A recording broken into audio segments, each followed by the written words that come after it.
to stall that area. The inbound 10, 16 minutes O'Hare to downtown, outbound 9 an hour, 24 minutes, 390 to downtown, outbound the same. Inbound Stevenson, the ramp for the inbound line is congested. It's 23 minutes from the Veterans Highway to Sable Lake Shore Drive. On Bishop Ford, Little Tight, Cottage Grove, Traverse. See delays on eastbound I-80 Road. Earlier crash, right lane is blocked. I'm Ahmad. Top Hartman radio program provides all the information and insight you'll need to win the water cooler wars. Weekdays 11 to 2 right here on WCPT 820, Chicago's Progressive Talk, where facts matter. The Executive Service Corps, or ESC, is a nonprofit organization with a mission to help make other nonprofits successful since 1978. They provide consulting, coaching, and professional services to over 150 nonprofit organizations, helping 1.2 million people each year. They'll facilitate board retreats, provide high-level mentoring, manage volunteer efforts, whatever you need to make your nonprofit successful. To join ESC or get ESC's help, all right, 60 seconds. Okay. Servicecorps.org. That's execservice.org. Right now, our country. All right. Hey, everybody. It's good to see you. Hey, Maddie. Hey, Linda. Hey, Andre. Right. So let me get right to here. Through conversation, and it feels good. This conversation gives me hope. It gives me a lot of hope, too. Take a step toward bringing our country and your community together. Start a conversation at lovehasnolabels.com/one-small-step. A message from StoryCorps, Love Has No Labels, and the Ad Council. This is WCPT 820, where facts matter. Kind of need you to bring that up, Devin. 4 to 6 p.m. Thanks so much. For conversations like you'd have. You're welcome. 10 seconds. You never know who's going to drop by on WCPT 820, Chicago's Progressive Talk. You can change the world, change the world, change the world. We can change the world, we can change the world, change the world. This is the Santita Jackson Show. War and hate to a place of love, it's not too late. Gotta save the children, we can't wait. Let's change the world.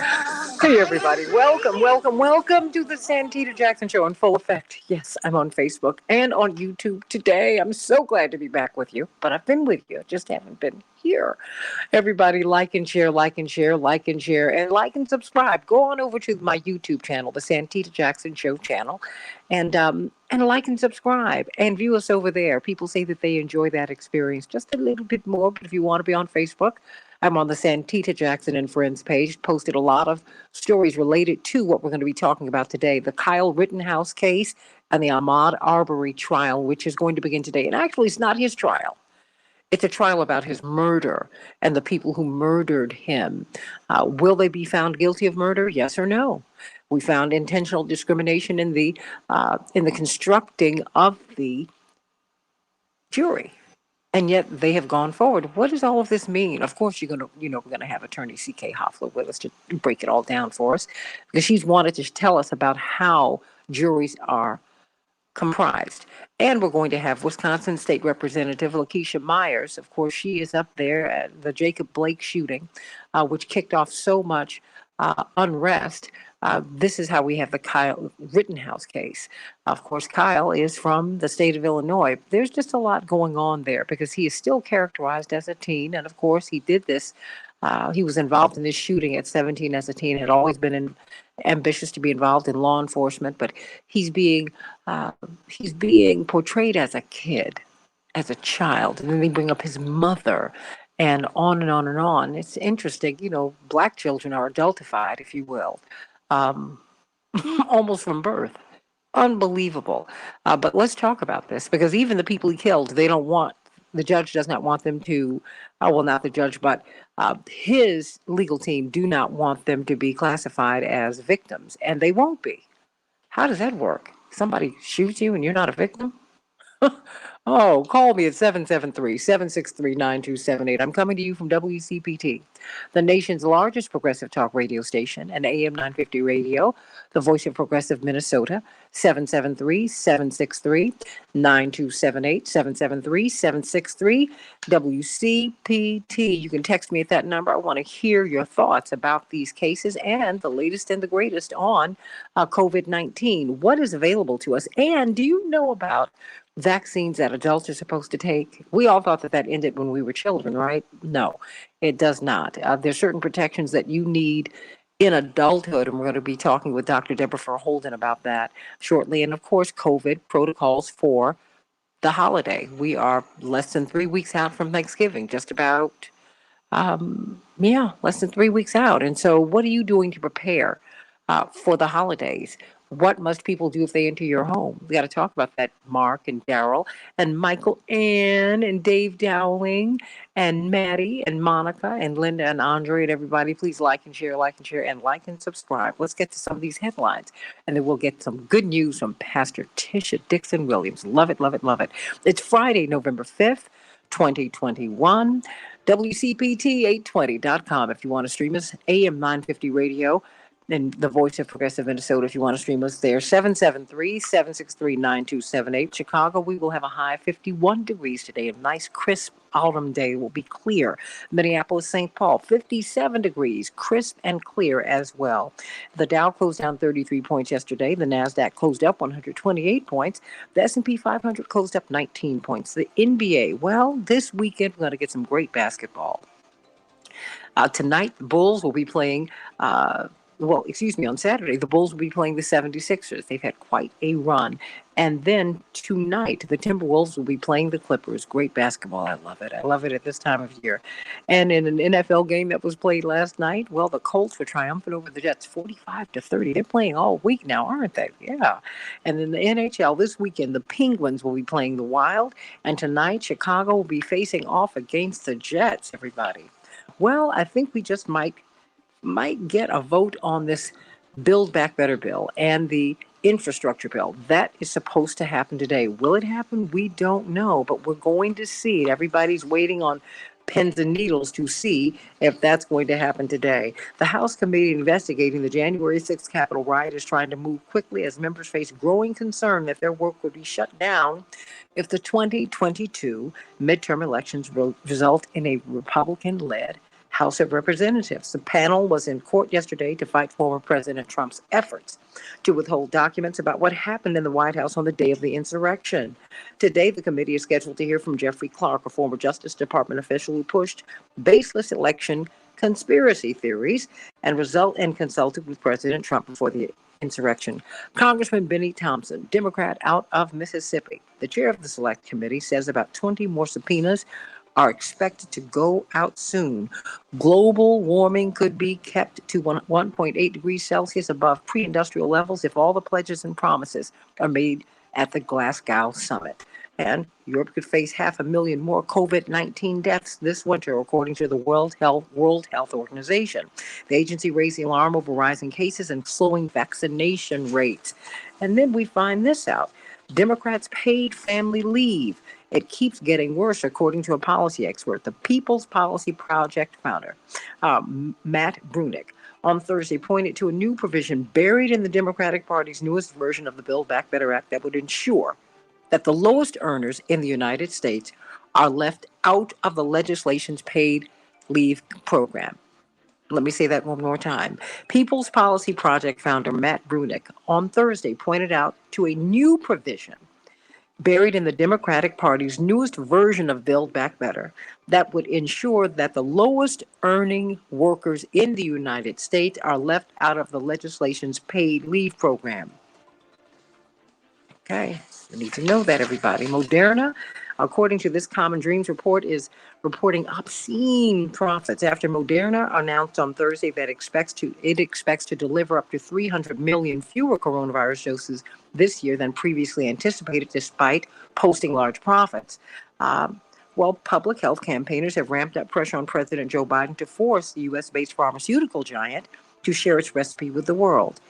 Despite the lower delivery forecast, Moderna said it still expects to rack up between $15 to $18 billion in sales this year, largely due to the vaccine, which was largely funded by the U.S. government, and developed in partnership with the National Institutes of Health. Those are the headlines on the Santita Jackson Show. All right, Pastor Tisha Dixon Williams, give us some good news. Boy, oh boy, oh boy. We've got these trials that we're looking at today, and we just have a lot on our minds. It's good hearing your voice. It's good to hear your voice, too. I'm so happy to be with you all today. I want to say, let's just say thank you. You know, when you were younger, first rule that you probably learned in your home was to say please and thank you. Matthew 7:11 reminds us, if ye then, being evil, know how to give good gifts unto your children, how much more shall your Father which is in heaven give good things to them that ask him? You know, it's no secret, life can get overwhelming. Every time we hear your headlines, Santita, we're reminded of how overwhelming life can be. And that makes us easily discouraged or burned out when things are beyond your control. But how do you turn your gaze away from the challenges and turn to God? Well, one of the best ways to do that is to count your blessings. Name them one by one. In other words, adapt an attitude of gratitude. You can offer up thanksgiving to God for all the things that God has given you and all the things that God has done on your behalf. But you shouldn't only go to God to ask for things like God is Santa Claus. God should not be treated like a cosmic genie or like a vending machine. Add prayer and out pops the blessing. Instead, we ought to be intentional about how we thank God. There's so many things to thank God for, from small everyday provisions to truly significant ones. You woke up to a new day. Maybe there's a financial provision that you weren't expecting. Beautiful, crisp autumn weather, healing from sickness, transportation, the warmth of your home, time with family and friends. Maybe you enjoyed a good meal. Guess what? Those are all things to be grateful for. The list of things that you have to be grateful for is endless, even when you don't feel it so. An attitude of thanksgiving has a connection to experiencing inward peace. If you're wrestling and you're struggling and you're wondering why you're in turmoil, perhaps you should adopt an attitude of gratitude. Reflecting on God's goodness reminds you that God is good and God is still in control. I'm going to say that one more time. Reflecting on God's goodness reminds you that God is good and God is still in control. It's not you. It's not other people. It's not your job. It's not your money. It's not your socioeconomic status or your circumstances.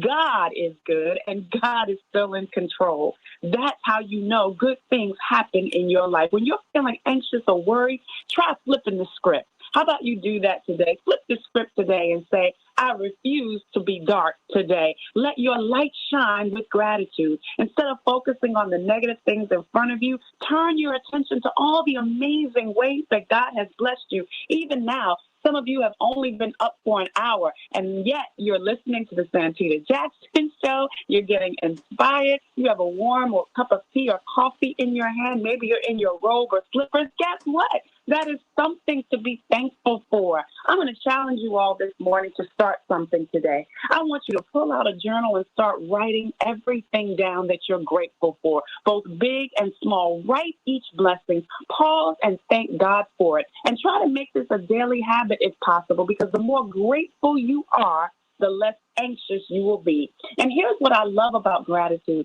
Gratitude is not just the quality of being thankful, but it's the readiness to show appreciation for it and then to return the kindness. What do you mean, Pastor Tish? Well, when you begin to receive great blessings from God, you're thankful and you thank God. But then the gratitude becomes so overflowing in your spirit that you can't help but to share it and do something great for somebody else. Let me use this illustration. It's like lotion. How many of you have put too much lotion in your hand at one point in time? And what do? We immediately look for somebody to share the overflow of lotion with. We immediately say, give me your hand. And we begin to soak their hands with the overflow of the excess of lotion that we have on our hands. That's how gratitude works. That we're so filled with gratitude and joy, we've got to share it with somebody else. So with all that's going on in the world, we take the time to say, thank you, God, for your amazing blessings that you have poured into our lives, and we will make a commitment to pour into someone else's. So guess what? Today, have an attitude of gratitude, and that's the good news. Amen. Amen. Amen. Have an attitude of gratitude. Thank you so much. I was just thinking about that. My niece avoided a catastrophic accident yesterday. She's away in college. And my brother, she sent the picture, it became a family picture. And we were like, oh my gosh, she just barely missed it. And I said, ooh, ooh. Ooh, it was just a praise party on our family chat line. Like, wow. But it's just, we're all like a second away from one of those lights in your Christmas tree not going out. Just to everybody. That's right. Ooh, I my with this year. It's like, wait a minute. First thing you do, but I'm not alone. Everybody's going through something. Everybody, and hopefully you're growing through it too. And that's why we're so blessed to have this great, great woman of God. Of course, her book is I See You, Sis. Please go to Amazon and get it. You're going to get much more. It's going to bless you. It's going to bless you in ways that you cannot even imagine. It's going to bless you. It's going to bless you. It's going to bless you, of course. And we're so glad that that you've been blessed to be the pastor of this wonderful flock up in New York. I cannot wait to get up there so I can come to the church. Hello? I can't wait either. Well, we'd love to have you. I cannot wait. Oh, I can't wait. I can't wait. I'm going to do one or two things over the holidays. I can't wait. First Baptist Church in Bridgehampton, New York. Maybe the traffic will have calmed down by then. Sending you much love. You know what? We're getting some Thanksgiving protocols before we go into some other issues with Dr. Deb, who, of course, is with us. We got Pastor Tish, and we got Dr. Deborah Verholden, brilliant epidemiologist, Associate Dean of Public Health at Michigan State University's School of Medicine. And indeed, she comes out of Johns Hopkins, and she is with us every day, helping us to really understand so much about COVID-19, but also about our health, generally speaking. We're going to be talking about the vaccines that adults need to be taking in just a few minutes. But I wanted to ask you, Dr. Deb, it seems that all of these new, therapeutics are coming out. Now Pfizer and Merck have a pill that have almost 90% effectiveness. Should we wait? I mean, how is this going to work? How would the pills replace vaccines, or would you take them when you're mildly symptomatic, wildly symptomatic? How are these pills going to work? Yeah, good morning. Good morning. Good morning. The pills are antivirals. And so antivirals aren't new to us, right? Mm-hmm. We've got antivirals for HIV, anti-malarials, right? These are all things that are supposed to stop the virus or whatever that pathogen is from replicating in your body, which will stop you from getting sick. And so it's no surprise to me that these things are being developed because, remember this word, I've said it before, I'll keep saying it, endemic. COVID, and I say COVID, that's the disease, but y'all understand when I say COVID, I'm talking specifically about the virus, SARS coronavirus 2, that causes the disease COVID-19, is now endemic in our world, which means we are going to have to learn how to live with it. The game is not eradication. The game is mitigation. We're trying to mitigate risk and harm and bad outcomes. So, these types of therapeutics are going to be important. Just think of it this way, right? So SARS-CoV-2 is in the same family as the common cold. Colds are endemic. They just don't kill people. Most people don't die from a cold. The people don't recover from their cold, and then, some more than trivial percent of them have long-term symptoms that linger from that cold. People don't get typically hospitalized over a cold. We have over-the-counter medications that people use to treat their cold symptoms, right? And so this is, colds are endemic in our world, and this strain of coronavirus will be too. So we're going to have to figure out what are going to be the strategies that we're going to use so that we can live with this. and mitigate risk and harm. Well, what are And that's some what of the they're doing. strategies? I mean, what are some of these strategies that we should be living, that we should now employ? I mean, because like just before COVID, I was supposed to be getting some work done around my place. Of course, that stopped everything. And then as we gradually opened up, listening to you and Dr. Knighton, I'm like, okay, I've got to develop protocols for people who I don't know, and even people I know who come into my place. How do we live with this? I mean, help us, because, many of us are still not feeling going to dinner. I mean, we're still not feeling going to the movie theater. Now they're releasing movies in the theater and in your cable system. How do we live with this? Yeah, so we see the strategies. How do we live with the flu? How do we live with the flu? We kind of do better during the season, flu season, and when it spreads. Now we have vaccines, so we get vaccinated. We have better treatments and therapeutics, and then we have standard protocols for people who get really sick for what to do and how to do it if people end up in the hospital. So it's the same old usual suspects. It's prevention, it's vaccination, it's better treatment, and the key is that we have to have capacity to treat the illest among us. That is what becomes really tragic in places like America. We have so much health care during times of great need that will outweigh or outpace the supply, right? When the demand exceeds the supply, then everybody's not going to be able to get served. The problem when we get into this epidemic phase is we place this strain on our healthcare system and everybody can't be treated. And then, with that ugly thing down in the belly of America, all the isms. And it's not just racism. It's racism, it's classism, it's ageism, it's ableism. Then it's left in the hands of people and providers and hospitals who to treat and who to turn away, who to put on event and who not to put on event. And honestly, you look at people, if you see somebody who's older, has a bunch of other health problems or whatever, they might have a greater need. But you look at somebody else who's also struggling and could really benefit, that's younger and healthy and seemingly has more life in front of them, you make the choice and you pick that person. But imagine being the daughter or the son or the niece or whatever of the other person.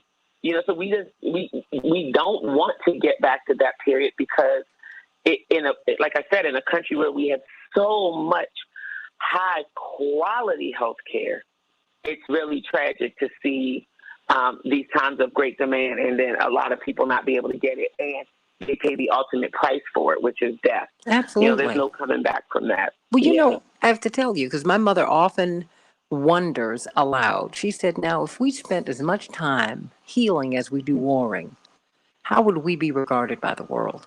I mean, imagine if, every country or culture is known for something, Dr. Deb. What if we were known for having the best health care on earth, pound for pound for everybody? Let me tell you something. If you get sick, you better get sick in Cuba, because they have a doctor on every block, and they have some of the most groundbreaking research in the world. Yeah, in the world. So I want to know what that would look like for us if we decided to take that turn. I mean, if the Anderson Clinic for cancer down in Texas, if you had them all over the country. I mean, because I think these we're making Faustian bargains with the devil, but we have to choose between whether I save my grandmother or my child. That's ridiculous. It's just ridiculous. If you can have an overflow of vaccines, you can have an overflow of therapeutics, and you can get some more doctors trained, and you can get some more hospitals built, and some more hospital beds, and some more nurses trained, LPNs, and on and on and on. We can do that. If we had a mind to do that. Think about that, everybody. We're talking with Dr. Deborah Verholden. We have a lot of questions for her, and you should have a lot of questions for her, too, about your boosters, about all of that. We're going to be talking about that today on the Santita Jackson Show. But you know what? I came across an article in in the Washington Post that is just for you. I just came across it just before I came on the air, and it talked about the nation's communities of color. COVID deaths only compound the health inequities. Uh, the browner, look, the people who were hit the hardest by COVID were our indigenous brothers and sisters. One out of every 240 American Indian and Alaskan people, one out of every 390 Latinos, one out of every 480 Black people, one out of 1,300 Asian and white people. What's with the disparities? And what can we do about that right now? More of that on the Santita Jackson Show. We're going to be talking about Kyle Rittenhouse. And Jim, I'm going to come to you, I promise you, on the other side. Kyle Rittenhouse and Ahmad Arbury. These trials are coming up. Let's talk about them back in just a minute on the Santita Jackson Show.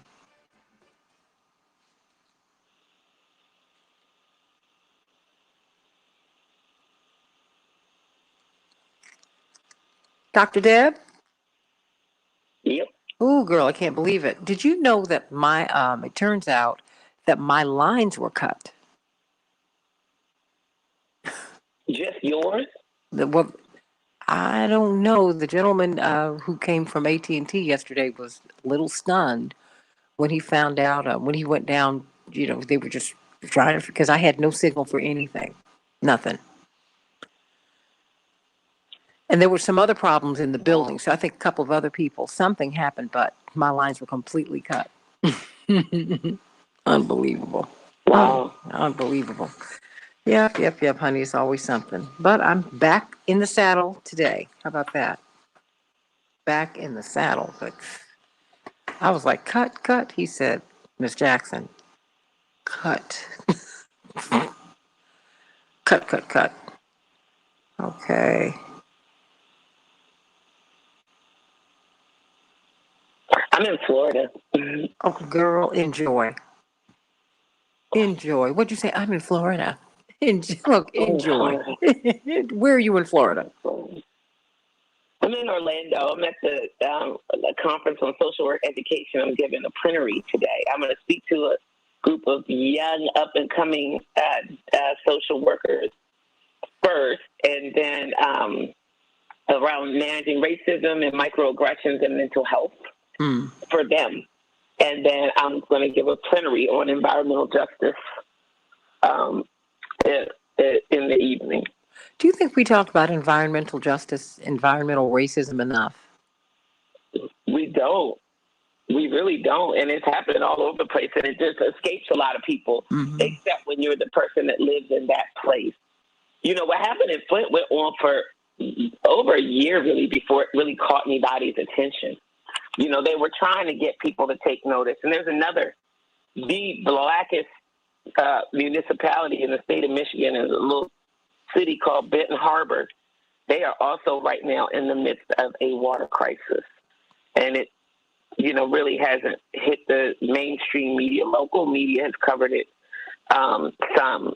But, we had something very similar that happened in Flint, that happened in D.C., that only impacted this sort of one section of D.C., which was very black and very poor. Most of us never even heard about that. Most of us never even heard about it. If it was in D.C. and on the Hill, then I bet you it would have been a different story. But, and it's strange because these things don't happen in wealthy communities. 60 seconds. Well, it's a whole. Just don't. That can't be random. It's a whole different story when you live in poor America. It's a whole different story. You live a whole different life. You're exposed to different. They're just the services that you get. Just everything is just very different when you have affluence. It's just different. And it takes years off of your life. It really does. We don't even realize it because we're just living with it. Ooh. Is Jim still there? Yes. Okay, I'm going to come to him. Let me just grab this call, Dr. Deb, because people want to weigh in on these cases. change the world, change the world. We can change the world, we can change the world, change the world. This is the Santita Jackson Show. War and hate to a place of love, it's not too late. Gotta save the children, we can't wait. Let's change the world. Let's change the world, everybody. I'm Santita Jackson, coming to you from WCPT, the nation's largest progressive talk radio station, and AM 950 Radio, the voice of progressive Minnesota. If you want to stream us, go to WCPT820.com or AM950Radio.com and call us at 773-763-9278, 773-763-9278. You may also text me at that number. I tell you, we are in the midst of, as we're talking with Dr. Deborah Verholden, we're going to have Attorney C.K. Hoffler and Wisconsin State Representative Lakeisha Myers on in about 20 minutes or so to talk about the Ahmad Arbury case.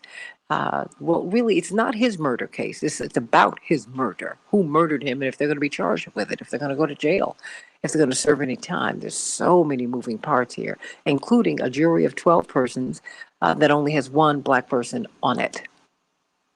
Kyle Rittenhouse, the teen who killed people, and, they don't want to call the people who he killed victims. Unbelievable. Let me go to Jim before we come back to Dr. Deb. Jim, what's on your mind today? Good morning, Santita. I'm just thinking about Kyle Rittenhouse's house when his mother and he are going to wear this demonstration in Kenosha. So he picks up his machine gun, the 17-year-old kid throws it in his lap. She says, yes, son, I'll drive you up there. You can take care of these people, no problem.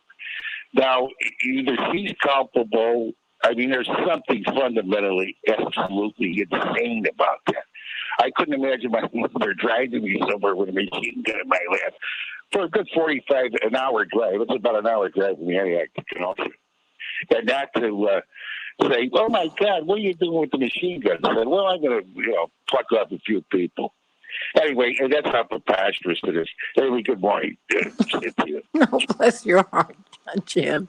A lot of people have a lot of thoughts about these cases, about Ahmad Arbery's case and about Kyle Rittenhouse's case. And so let's talk about that, everybody. Call me at 773-763-9278,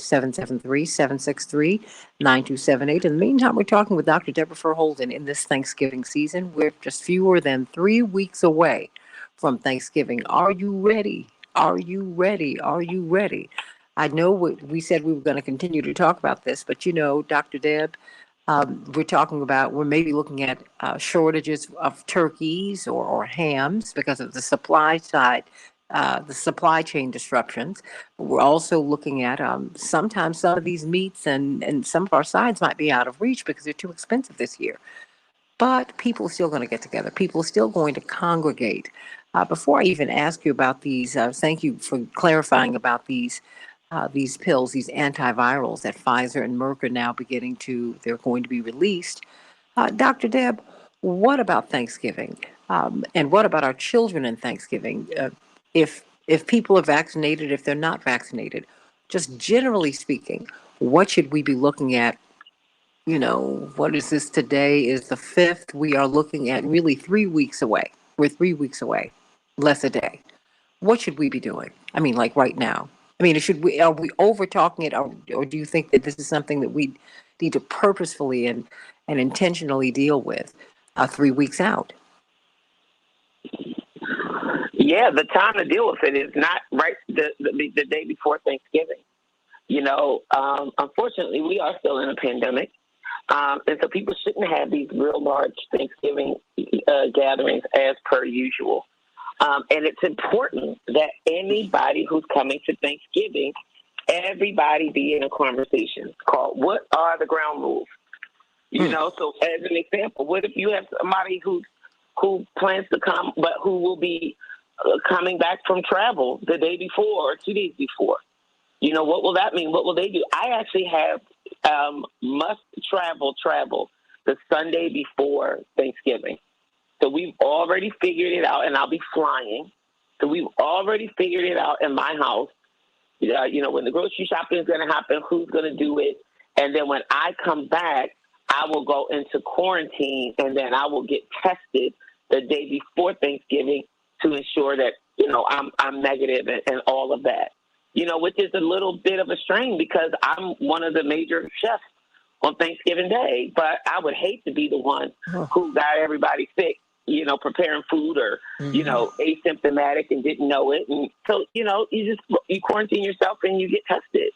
I mean, I'm traveling now. So when I go home, I will quarantine for 4 days, which I don't like. It's terrible. My granddaughter is there and she won't understand that. But, I do that to keep her safe and I'll get tested. And I'm in Florida, of course, and I'm being safe because here's the reality. Life is going to keep going on, and I do tell people, for the people who can afford to not move around, try to restrict that. But, people are doing a lot of stuff that they have to do for their well-being. I'm here at a conference that I agreed to speak at a while ago. I did think I hoped we'd be in a much better position than we are in by now. And I debated sort of back and forth about if I was going to come or not. And I said, I'm going to go. You know what you have to do, though. And you know what you have to do when you come back home. That's the thing most people don't want to do.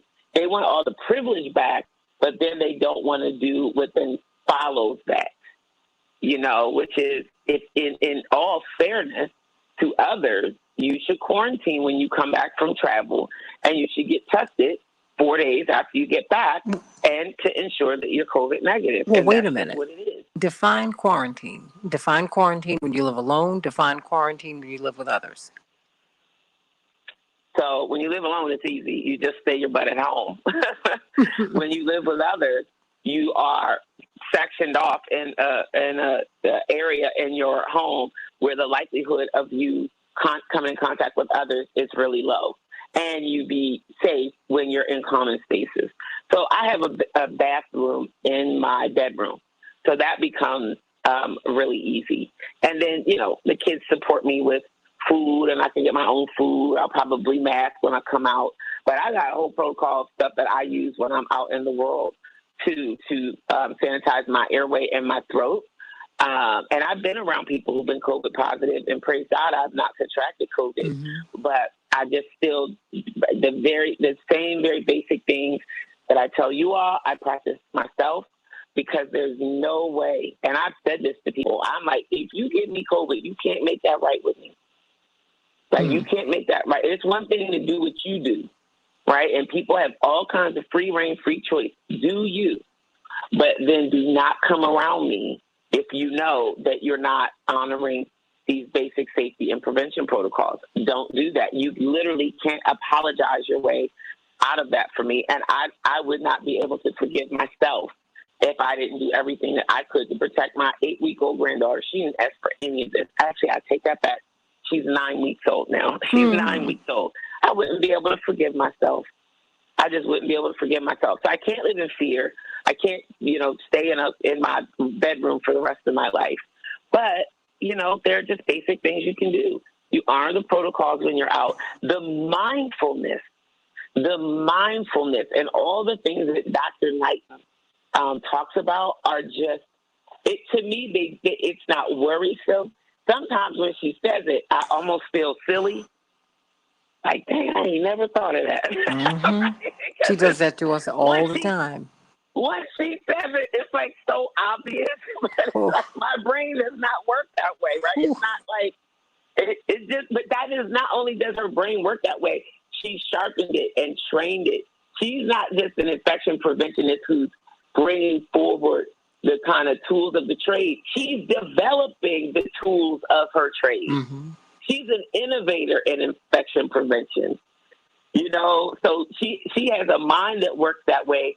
She's got the training, and then she's got the gift of brilliance and innovation. So she's an innovator and a generator in the field of infection prevention. So the more I listen to her, it just elevates my mindfulness.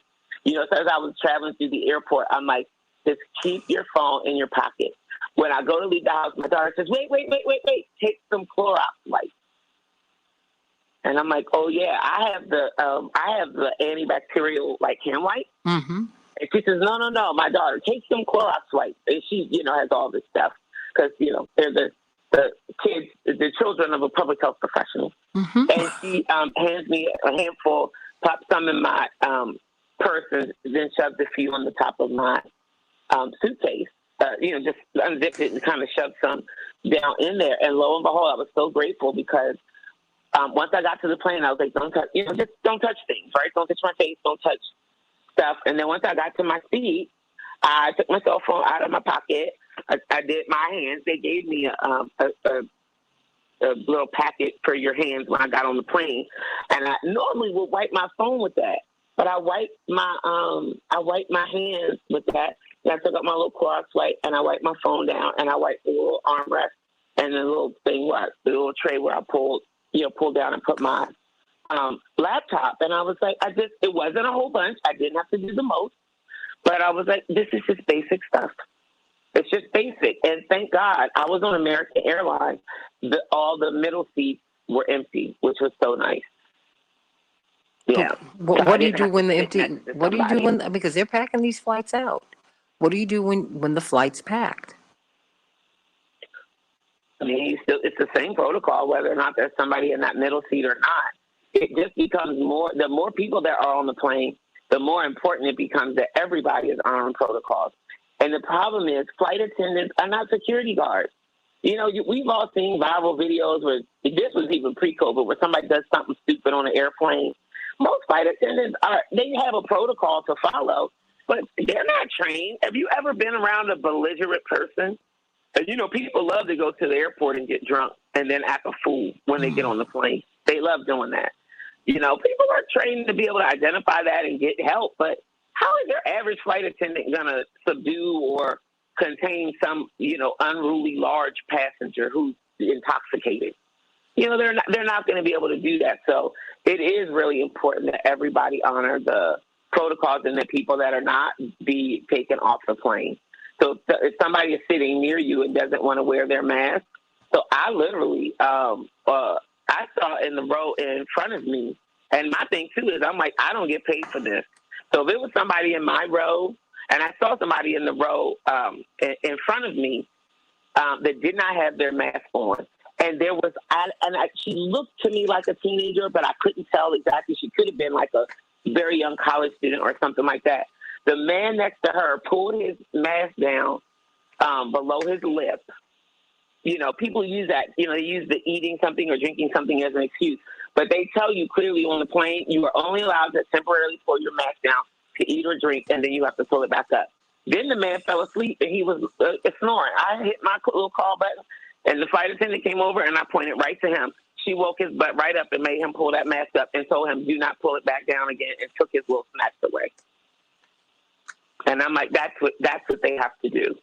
So you just have to, you have a right to not have unnecessary exposure because somebody on the plane doesn't want to honor protocols or wants to be relaxed about it.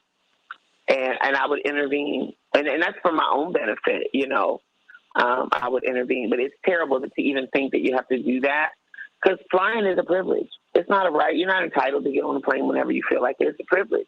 And there's certain rules that have to be followed for you to exercise that privilege. I think, privilege, I think you have to, that extend to, I think, every realm of our lives. With rights come responsibilities, period. So, because I'm not trying to give my rights away, but we all have to understand as mature citizens in our society that there are responsibilities that we have. There are responsibilities that we have. And so, and we also need to be taught. We're not being taught, Dr. Deb, how to wear these masks, how long to wear these masks.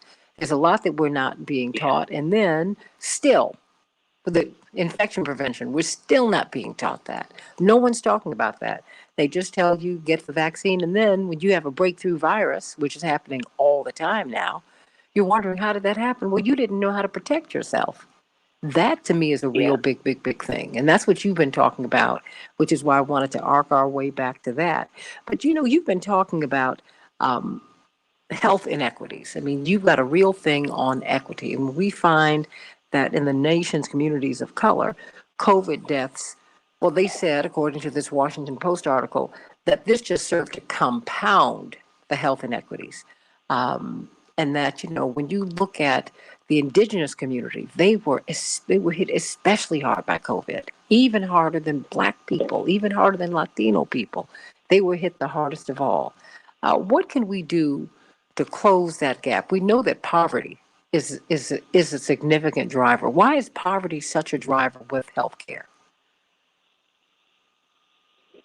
Well, poverty is a big driver of both health and health care, right? Mm-hmm. Because, when you're living in poverty, there are just a lot of basic essentials that you don't have, from simple things like access to, healthy, affordable food. A lot of people don't realize this, but they price gouge in poor neighborhoods.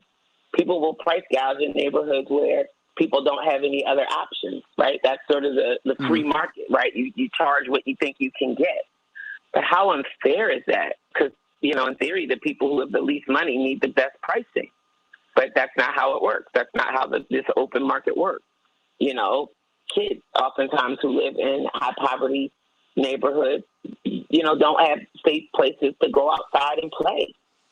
And so what you get is kids who are sort of hanging out, or kids who are spending a lot of time on the couch, and then those habits and those behaviors become ingrained in people. Oftentimes the food that people can afford is not the kind of health promoting food that you want people to have. It tends to be very high calories, very low nutrition, high salt, high sugar. And then over time, guess what? People's taste buds become, prefer those types of food. So even when you maybe move out of poverty or move into opportunity where circumstances change, people still have a kind of a poverty diet. There's just all kinds of issues, not having access to transportation to get to the basic services that you need. Some people have these very awful long commutes to get to work, very just terrible commutes to get to jobs that don't even pay them that much. The transportation systems oftentimes in poor communities are not as good as they are in middle class communities. I mean, so it's just like the double, triple whammy, like a disparity on top of disparity on top of disparity. And most of those things can be regulated through policy and enforcement. They can. And unfortunately, when people are uninsured or underinsured, they're less likely to get preventative care, less likely to get screening, less likely to get primary care. And everything after that is the most expensive health care that we have. Screening, prevention, primary care is the least expensive health care that we have to offer, but it's the most important and the most valuable. It's a big part of the reason why we see major disparities in prognosis and in 5-year mortality following certain types of cancers. Because the later you get diagnosed, the more likely it is that you will have a bad outcome. With almost every disease, the earlier you can identify it and treat it, the better the outcome. But if you're not going and getting an annual checkup, an annual physical, if you have a symptom and you ignore it because you don't have health insurance, and the last time you made that mistake, it was nothing big and you got hit with a $1,500 ER bill, you told yourself, I'm never going to do that again. Not unless I really, really need to go, which means you ignore symptoms or you convince yourself it's no big deal, or you're afraid to go or afraid of the economic impact of what, a doctor's visit or an urgent care or ER visit, might mean. And I don't think people should be forced to make those kinds of choices. But unfortunately, that is exactly what happens. And people have to make those very, very tough decisions. Can you imagine having to choose between your prescriptions or food? But that's what's happening all the Your time. prescriptions and you cut them down in half. So you're getting a low quality prescription because you get the prescription, but you got to make it last 2 months instead of 1 month. And then you also got to cut corners and get low quality food so that you have enough nourishment to sustain yourself. I mean, it shouldn't be that way. And you think about in a country as wealthy as ours, we still have people living in extreme poverty. But you know, and even worse, people who are just living right on the margins, just barely making it. and they're working and every day. They're working every day, but see, this is where COVID is the snitch. Stress weathers people. That's right. But this is where COVID is the snitch, because that's how we handled COVID. It was only when people became wildly symptomatic, not mildly symptomatic, that we started treating them. And you put them on a vent. And I mean, I think that's why I keep on pushing not just vaccines, but therapeutics, but equal access to equal high quality health care. I want everybody to be able to get what Governor Abbott in Texas got. He was vaccinated fully. He still got COVID. And they gave him Regeneron immediately because they wanted to make sure that he did not become wildly symptomatic, because he was so mildly symptomatic, he didn't even know that he had it. He just regularly took the test. You know, I want people, if you're gonna give people access to the monoclonal antibodies all over Florida, whatever Governor DeSantis' politics are, on that level, I really don't care. Give people access to therapeutics, please. You know, I mean, because you said eradication, that's not what we're going to look at. We're looking at mitigation. That helps to mitigate. Yeah. You know, C.K. Hoffler's got this case with this child who had a full scholarship to Morehouse. His parents kept taking him to the hospital. He had COVID. They kept turning him away. And the third time he was presented to another hospital, he died. I said, C.K., please don't say he died of COVID. He died of neglect. Dr. Deb, I mean, it's happening a lot. And not just with that, heart attacks. Cancer. So many women feel a lump and they just say, you know, not only is that like one of the most frightening things that can ever happen to you, you're like, I can't afford the treatment. You can talk your way out of a lot of things, Dr. Deb. As we move into this election cycle, because we're now in 2022, in the throes of it, Tuesday kicked it off. As an epidemiologist, as someone who deals with public health, this is your bailiwick. This is your area. I've got 3 minutes. What do you want to see discussed in this election cycle? Well, this whole Build Back Better plan, I'm really getting tired of watching some of the news headlines around it and declaring these little teeny victories as if some of these small things that look like, because none of it is real yet, right? But these small things that look like they're going to happen are a real victory. I'm like, if any president, it doesn't matter who would be the president, would have to get something accomplished. They would have to come up with something.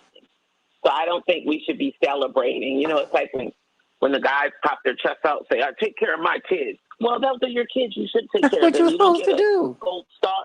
You don't get a gold star for doing the job, right? Like, you get a gold star for going above and beyond, right? And so to me, just the basic job, the things we were promised, better health care. We've got some really amazing things to pull families and children out of poverty, some permanence for the child tax credit. You know, we do. We know that the health care that we provide for our most vulnerable is insufficient. So we need to get that corrected. We just have to get that corrected now. Hey, this is the opportunity. You know, so these very basic things. And, you know, a lot of my work focuses on what we call the social determinants of health.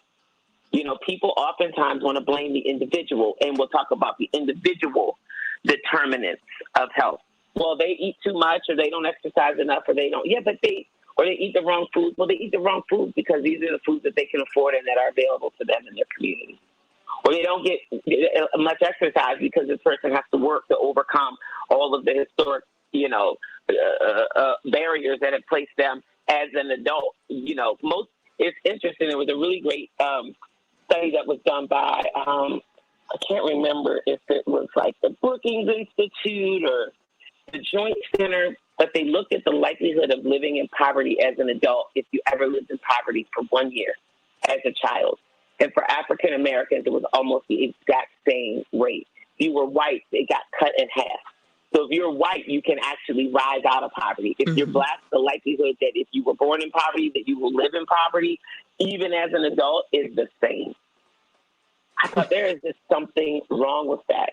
So we've also got to start to deal with these systems and structures and the things that are interwoven and baked into our society. Absolutely. It gives some people a better opportunities than others. And again, it's not just about race, because the same thing holds true for people who live in rural communities, you know, and literally, like I said, 50%, half of the white kids that lived in poverty for at least 1 year were able to come out of poverty. So there is some opportunity or advantage that being white provides you, but there is still an intergenerational impact. Ask the kids in Appalachia. Intergenerational transmission of poverty. Absolutely. It's transmitted from generation to generation. Look at Appalachia.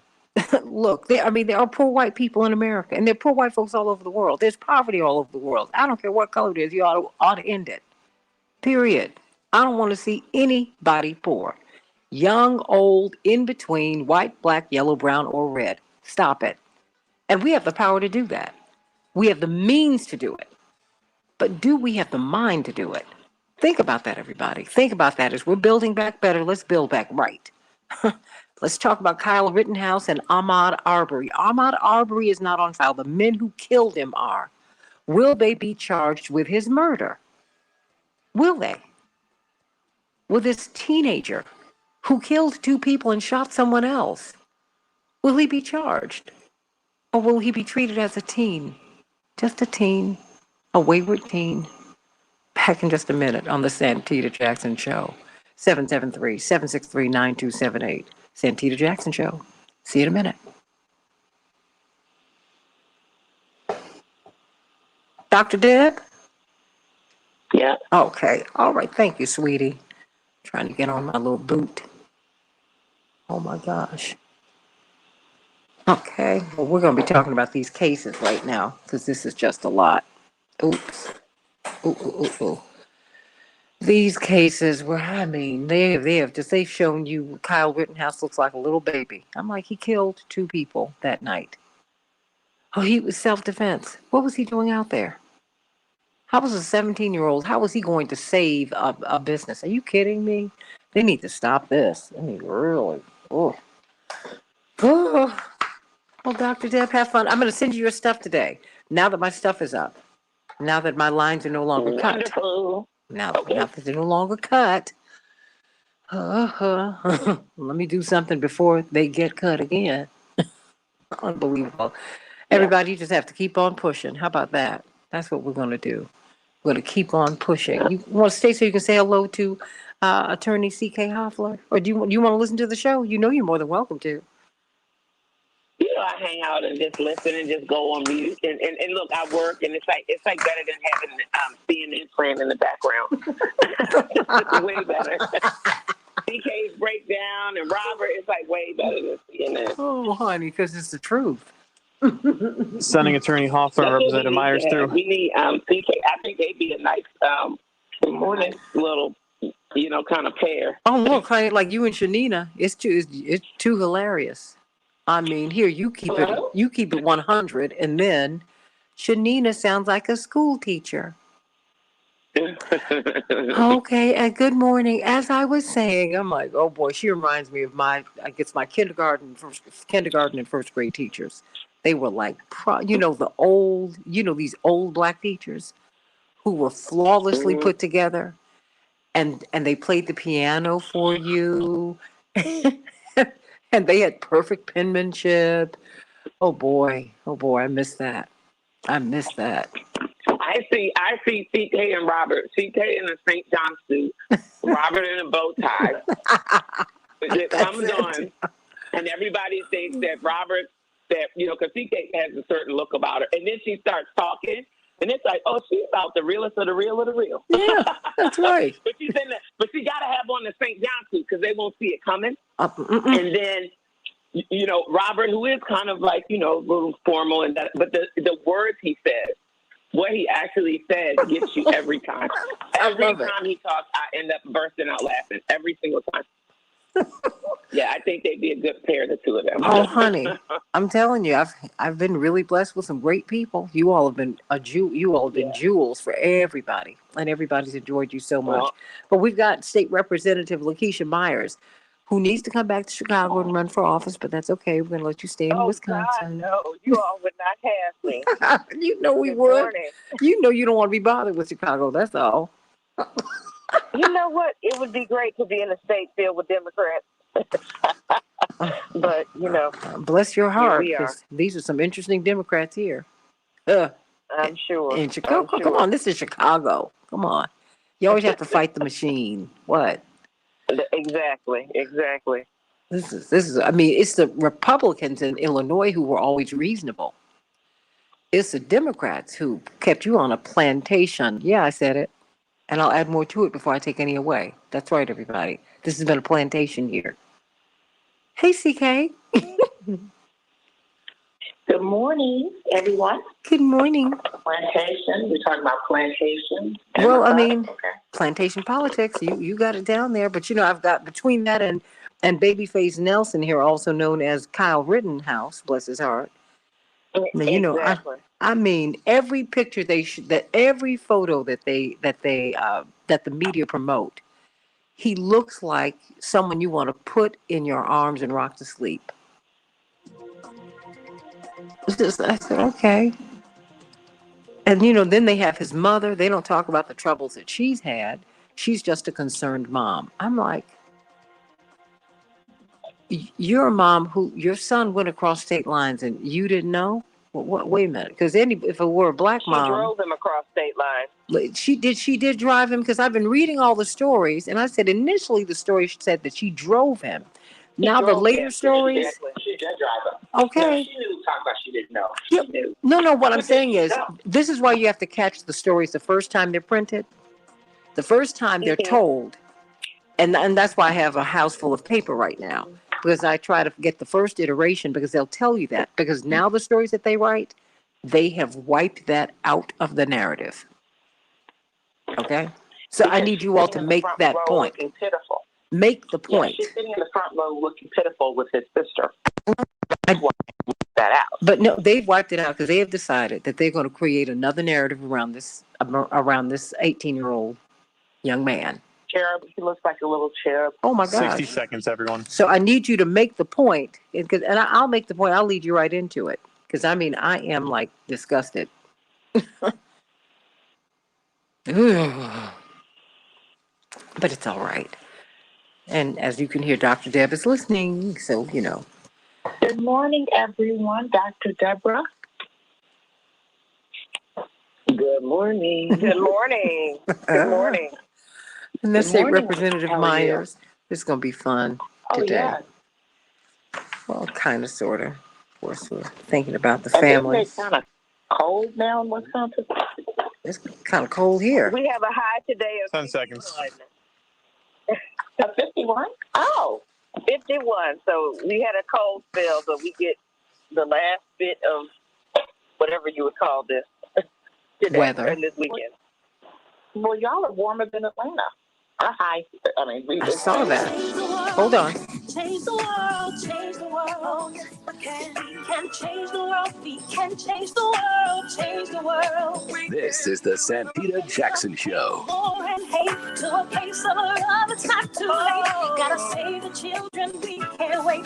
Let's change the world. I am green. Hey, everybody. Welcome to the Santita Jackson Show on WCPT 820, the nation's largest progressive talk radio station, and AM 950 Radio, the voice of progressive Minnesota. And we are streaming. We're back up, everybody, on the Santita Jackson and Friends page, and more importantly, on the Santita Jackson Show YouTube channel. Everybody, please get on over there if you can. The Santita Jackson Show YouTube channel. And we want to hear from you. It's 773-763-9278, 773-763-9278. Let's talk about the trial of the three men who killed Ahmad Arbury. Let's be very clear. This is not the Ahmad Arbury trial. He did not do anything wrong. He was in the wrong place. He was in the right place at the right time with the wrong people. And three men killed him. Will they be charged? What is going to happen with this trial, everybody? What's going to happen with this trial? What's going to happen with it? And Kyle Rittenhouse, let's compare and contrast what's happened with this 17-year-old who killed two people, shot another in the aftermath of the shooting of Jacob Blake, who was paralyzed. what happened and how is he being portrayed? I mean, the people who he killed, they can't even be called victims in the courtroom. The attorney C.K. Hoffler and Wisconsin State Representative Lakeisha Myers, they will break all of that down for us. But let's get to these headlines so we can get right to it, everybody. Friday, November 5th. 2021, 3 weeks away from Thanksgiving. Can you feel it? Can you feel it? I know I do. You can stream us live at WCPT820.com or AM950radio.com. And if you want the podcast, go to WCPT820.com/Santita. That is this show without all the commercials. Chicago, we will have a high of 51 degrees. And it will be clear. Minneapolis, St. Paul, 57 degrees will be the high, and it will be clear. The Dow closed down 33 points yesterday. The NASDAQ closed up 128 points. The S&P 500 closed up 19 points. Saturday, the 76ers will be facing off against the Bulls, and tonight, the Clippers will be playing the Timberwolves. Last night, we had an NFL game. It seems like they're playing all week, everybody. The Colts 45 and the Jets 30. This weekend, we're going to have some activity in hockey. We'll be playing the Chicago tonight. We'll be playing the Jets, and tomorrow the Penguins will be facing off against the Wild, everybody.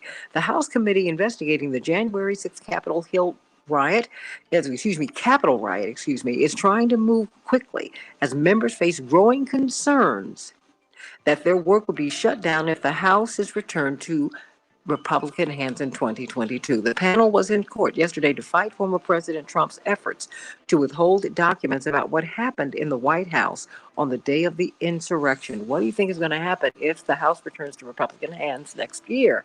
Global warming could be kept to 1.8 degrees Celsius above pre-industrial levels if all the pledges and promises made at the Glasgow summit are kept, according to the International Energy Agency. Scientists have said warming needs to be kept to 1.5 degrees or below to avoid the most disastrous climate consequences.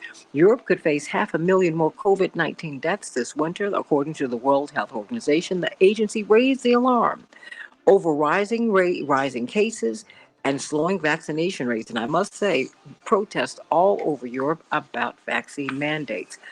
Democrats, well, guess what? Paid family leave, according to the People's Policy Project, is in peril. Their founder, Matt Bruenig, on Thursday pointed to a new provision buried in the Democratic Party's newest version of Build Back Better. Everybody. Guess what? It would ensure that the lowest earners in the United States are left out of the legislation's paid leave program. Let me repeat. The People's Policy Project found that the Democratic Party's newest version of Build Back Better would ensure, there's a new provision that would ensure that the lowest earners in the United States are left out of the legislation's paid leave program. That's what they're voting on today, everybody. Moderna, according to this Common Dreams report, obscene profits from the COVID vaccine funded by U.S. taxpayers, everybody. They expect to make $15 to $18 billion, and yet they will not share the patents. And Americans overwhelmingly want them to share these patents with the world. What do you think about that, everybody?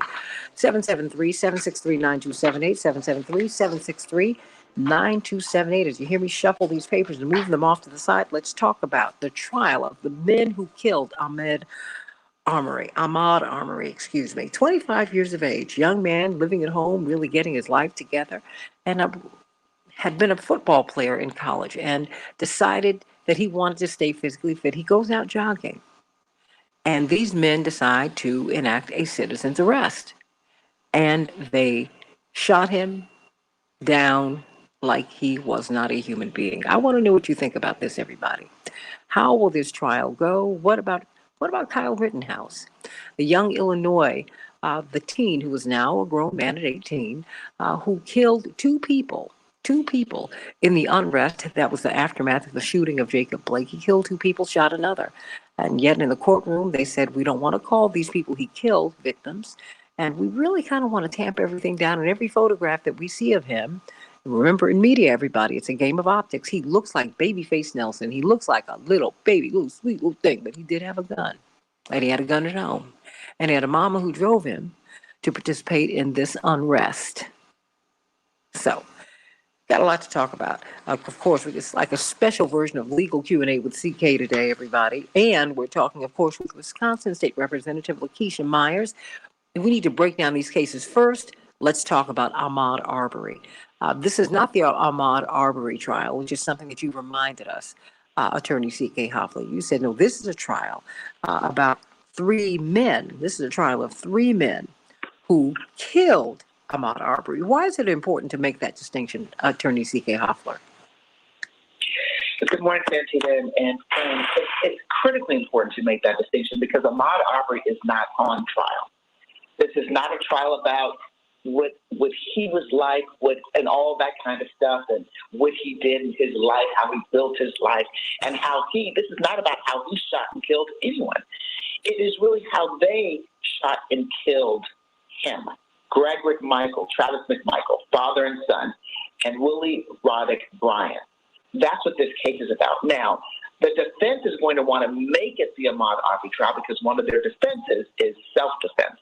And they're going to want to portray him as a big, huge, burly, aggressive, mean, threatening, deadly weapon because they have to be able to demonstrate to the jury that they felt that their lives, all three of them with guns, rifles, their lives were at stake. And that's why they had to kill him after they chased him down like a runaway slave. And I use the term runaway slave because the law that they are using that was enforced at the time that they murdered Ahmad Aubrey was an 1863 law. It was a pre-civil rights statute in Georgia that gave civilians, vigilantes, if you will, the power to arrest someone who, quote, they reasonably suspected of trying to escape. This was a law designed to allow citizens to get slaves, runaway slaves, people who were running away for their lives, much like Ahmad Aubrey was running for his life when being chased by these three defendants. So it's important to remember those facts, to remember that at stake here is not who Ahmad Aubrey was, although we want to remember him because we never want to lose sight that this young man died while he was jogging. He died for no reason at all. He died and has made an indelible mark on this country. But on trial are Greg McMichael, Travis McMichael, and Willie Roddick Bryan. Now, we were talking about the transformation of Kyle Rittenhouse, who now looks like a sort of a cherub baby, an angel, if you will. Someone whose cheeks you want to pinch, you want to hug him. He's just so adorable. Oh, CK, he wanted to be in law enforcement. He's just such a sweet baby. No one talks about the trouble in his family's background. Because had he been black, that would have been put forward, right? Absolutely. Well, I just want you to know that Greg McMichael, Travis McMichael, and Willie Bryan, they look like different men. They're well-shaven, well-put-together, suit and tie.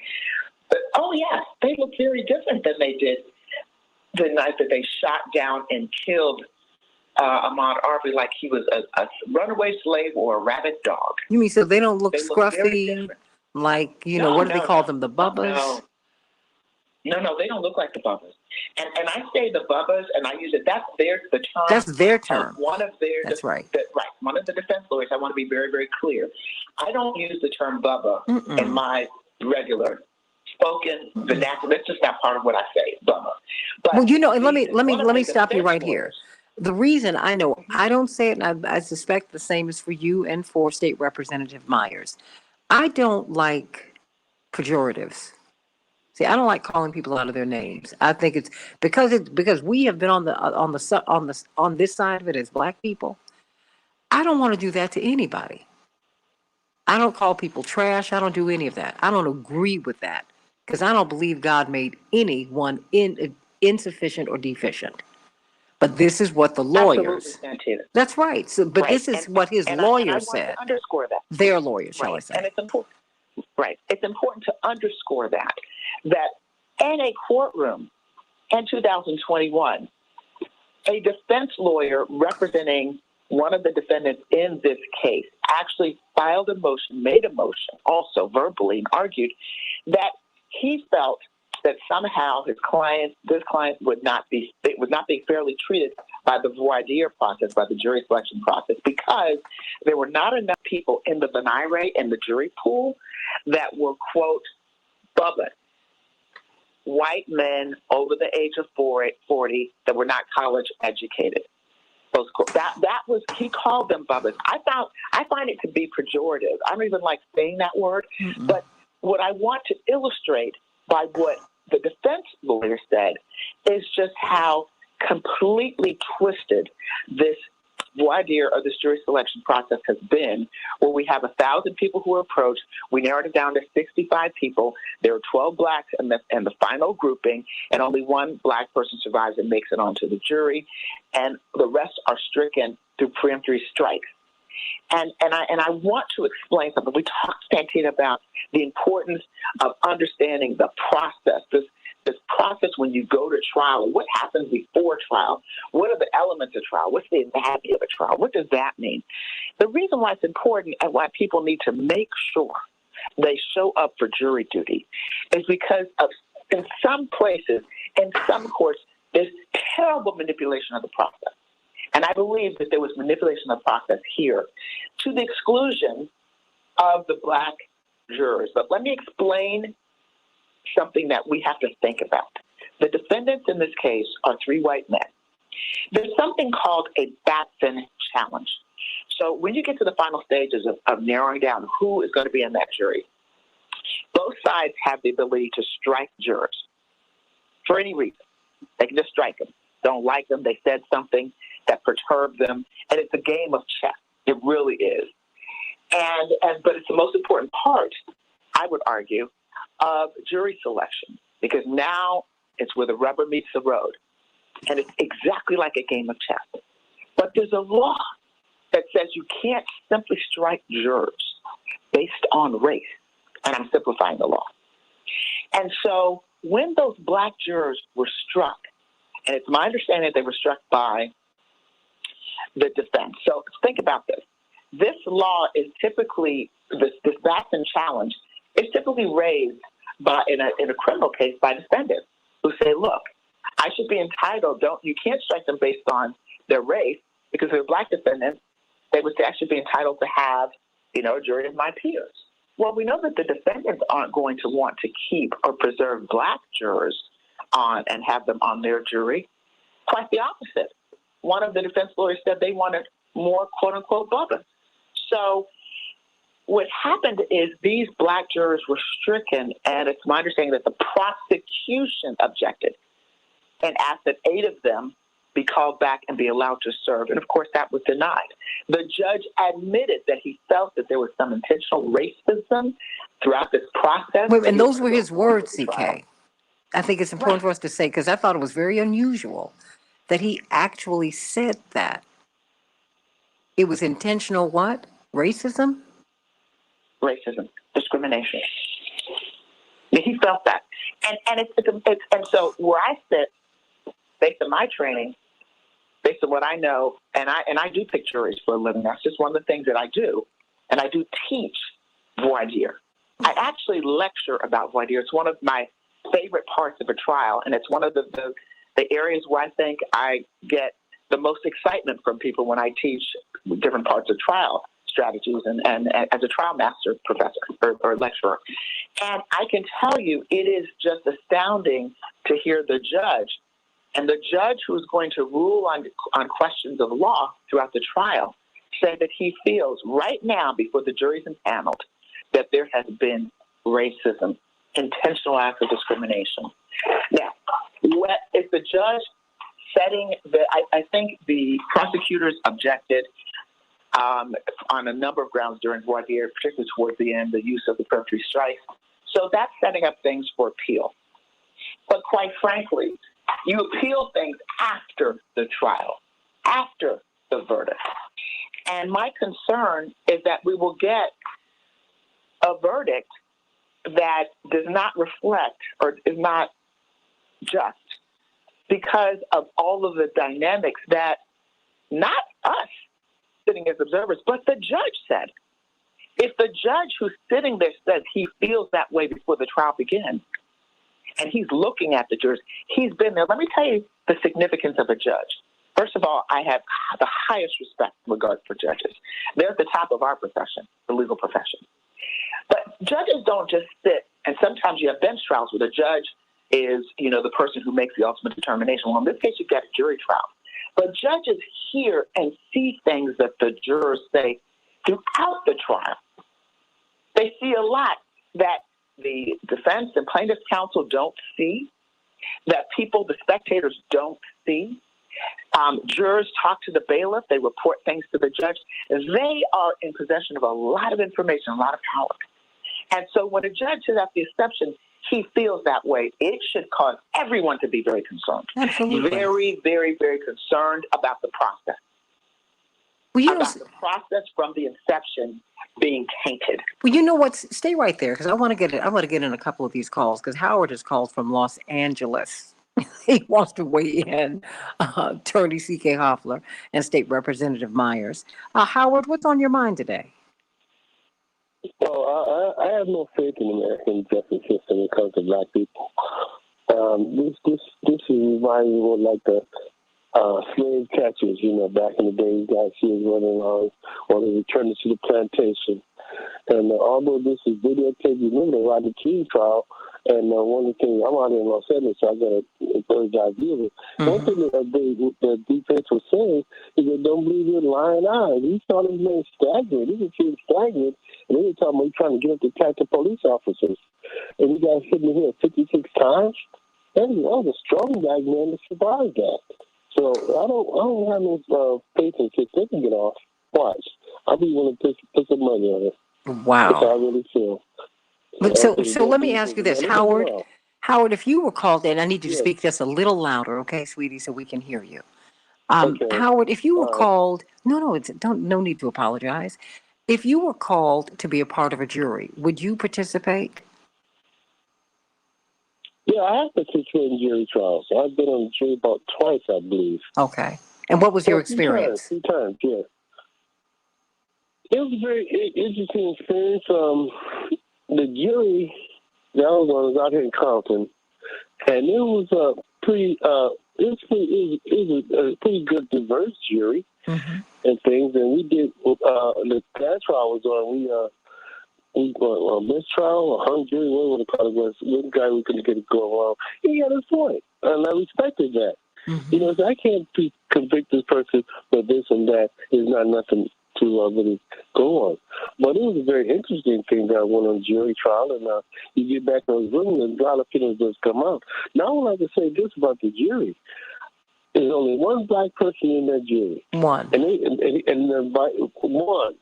They might as well be all white. 12, because they get him back in the jury and they're going to intimidate him. Well, hold on one second. Howard, stay right there, because as I've been reading about the members of the jury, I'm not so sure, CK, that it's as simple as that. Because some of the jury members, in fact, feel that Ahmad Arbury was hunted down like a dog, as they put it, as one of them put it. I've got 2 minutes before we go to break. Why don't you engage? Why don't you respond to what you've heard Howard from Los Angeles say?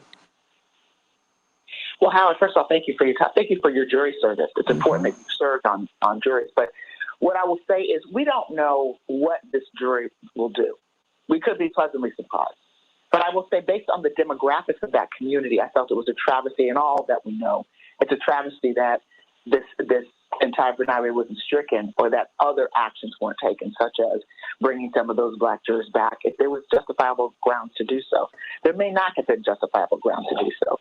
And I explained the dynamic of typically the Batson challenges are raised by, in a criminal case, the defendant who are raising them. Well, the defendants in this case would not raise a Batson challenge about jurors being stricken because of race, because they would be trying to strike the jurors because of race. So the feeling, the unease, the discomfort that everyone feels is because of the process, and hanging in the balance is justice for Ahmad Arbury and his family, and that's the sad part about it, because the judge is saying that, he's feeling some kind of way about that. But we might be surprised. It might be that these jurors will look at the evidence and say, look, okay, maybe at one point Ahmad Arbury was fighting, and you all thought there was self-defense, but you all provoked it. You all chased him down. You all, and I have to tell you, remember that 1863 law that allows, that's now been repealed, it was repealed because of this case, because of Ahmad Arbery's killing, that allowed citizens to do what they did. You know so they're what? going to stand behind that. And but it's as crazy as it seems. We talk about Georgia. CK, stay right there. Stay right there. This is absolutely crazy. But you see, it's got Howard in Los Angeles up in the morning. This case is of great import, as is the Kyle Rittenhouse case. I cannot wait to see what your thoughts are about that.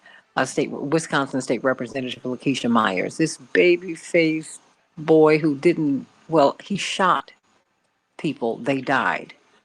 And one did not die. He's not a killer. I don't understand how that works. So call me at 773-927-8778, 773-763. I want to hear what you've got to say. Andre, stay right there. We're coming to you. We're having a special session of Legal Q&A with CK. We've got Wisconsin State Representative Lakeisha Myers. She's been in so much. She's part of the family here. We want to talk about the Kyle Rittenhouse case. We want to talk about the Ahmad, Aubrey, these three men. Let me get their names here. The three men, what are their names very quickly? CK, I've got 10 seconds before I go to break. Greg McMichael, Travis McMichael, and William Brody. That's it, everybody. The McMichaels and Mr. Brody. They're on trial for the murder of Ahmad Arbury. Ahmad Arbury is not on trial. Keep that right there. The Santita Jackson Show on WCPT and AM 950 Radio and the Santita Jackson Show YouTube channel. Please tune in, everybody. Back in just a minute.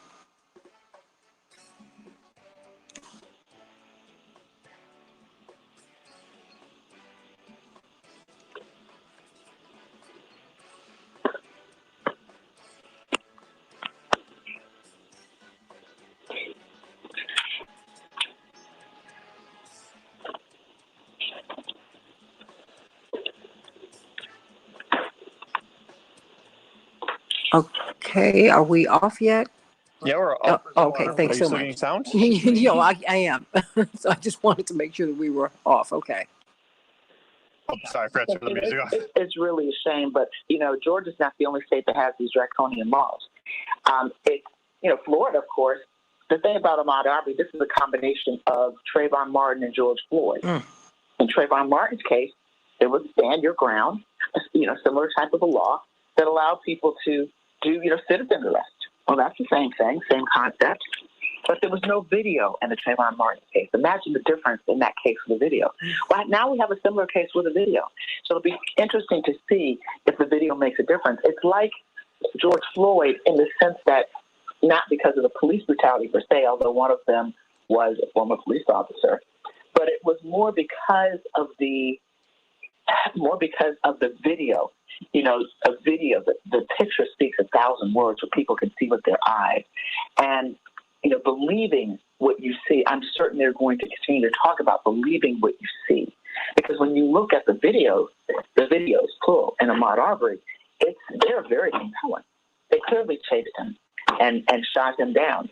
There was a little struggle when they got to the towards the end, when Ahmaud Arbery was fighting back, trying to really fight for his life. But again, they're going to use. Remember, these guys, Mr. Bryan, published a video and thinking that they had done something great. That is the point. Like Kyle Rittenhouse, he's from a community that thinks that he did something great. Oh yeah, exactly. He's amazing. They think he's amazing. That he's absolutely amazing. That he at 17 had the courage and the foresight to be able to go ahead and try to protect businesses who were being targeted. Girl, get out of here. First thing he should have been doing was defending his own home. He shot the two people. He killed them and then ended up shooting another and then walked right past them. Right. So that lets you know where we are. It does. And how about all kinds of conversations beforehand? Yes. Just regular conversations. And D-Ray wants to know, didn't I see the raw footage of him getting his chest blown out? Yes. I don't want to see it anymore. 60 seconds. It's awful. I also saw Kyle Rittenhouse walking down the street. And he was being treated like he was a hero. And this is crazy. Yep. Law enforcement had backup with a boy. What is that? What is all of this? And I mean, he walked past law enforcement. It's not like people didn't see him. They saw him. They offered him water. Like, are you okay, son? Oh, please. And his mom, I'm like, while black women and black fathers and black people are being pathologized, has anyone examined his mama? Who does this? You're a mother. 10 seconds. What are you teaching your child? What kind of community are you from? What are y'all teaching your children? You need to tell me something because this looks crazy. Ugh. Change the world, change the world. We can change the world, we can change the world, change the world. This is the Santita Jackson Show. War and hate to a place of love, it's not too late. Gotta save the children, we can't wait. Let's change the world. Hey everybody, welcome back to the Santita Jackson Show, WCPT 820, the nation's largest progressive talk radio station, AM 950 radio. The voice of progressive Minnesota. Call me at 773-763-9278. 773-763-9278. Hope you'll meet us over at Push tomorrow at 930 East 50th Street, starting at 9:30 in the morning. And I really hope that we can continue this conversation with the brilliant attorney C.K. Hoffler, immediate past president of the National Bar Association, the largest and oldest black bar association in the world, more than 65,000 lawyers. Chair of Rainbow Push, she is today, and Wisconsin State Representative Lakeisha Myers. Well, you know what? Let me get this call because this is someone who kind of straddles both of these topics that we're looking at today. The murder, the trial about the murder of Ahmad Arbury and Kyle Rittenhouse, the 17-year-old teen, as he's being described. He's now 18, but he was 17 years of age when he came out in the unrest that surrounded the people were protesting the shooting and the crippling, if you will, of the impairment of Jacob Blake up in Wisconsin. And he came out, his mother drove him across state lines, and he shot 3 people, 2 of whom died. They can't be called victims. It's unbelievable. Andre, what's on your mind today? Andre from Chicago. Hey, good morning to you, Santita, and good morning to your guests. Good morning to you. I'd like to give you all credit because I can truly appreciate an intelligent black woman's mind, and both of you are intelligent, so I appreciate that. Thank you. And I want to, you're welcome. I want to start off by saying this, and then I'll make my point. You know, when these stimulus checks was given out, there was this white, either congressman or senator, I seen him on television saying that he was against it because the people going to take this stimulus check and buy gym shoes and clothes and stuff and things they shouldn't buy. Well, guess what? Kyle Rittenhouse bought this gun with a $1,200 stimulus check. That's where the money comes from to buy it, and no one is saying nothing about it. Second of all, I think that the whole thing with both of these cases is a sham because how is it that we have a jury where we go out of our way to find jurors that's impartial, but the judge can go home every day and read the newspapers, watch the news, be on social media, talk to everybody else, but everybody thinks that he's going to be honest and sincere. Well, we need to go out our way to find impartial judges in these cases as well, and not just assume that they're God, because they certainly are not. The third thing is Kyle Rittenhouse was not even old enough to be a security officer.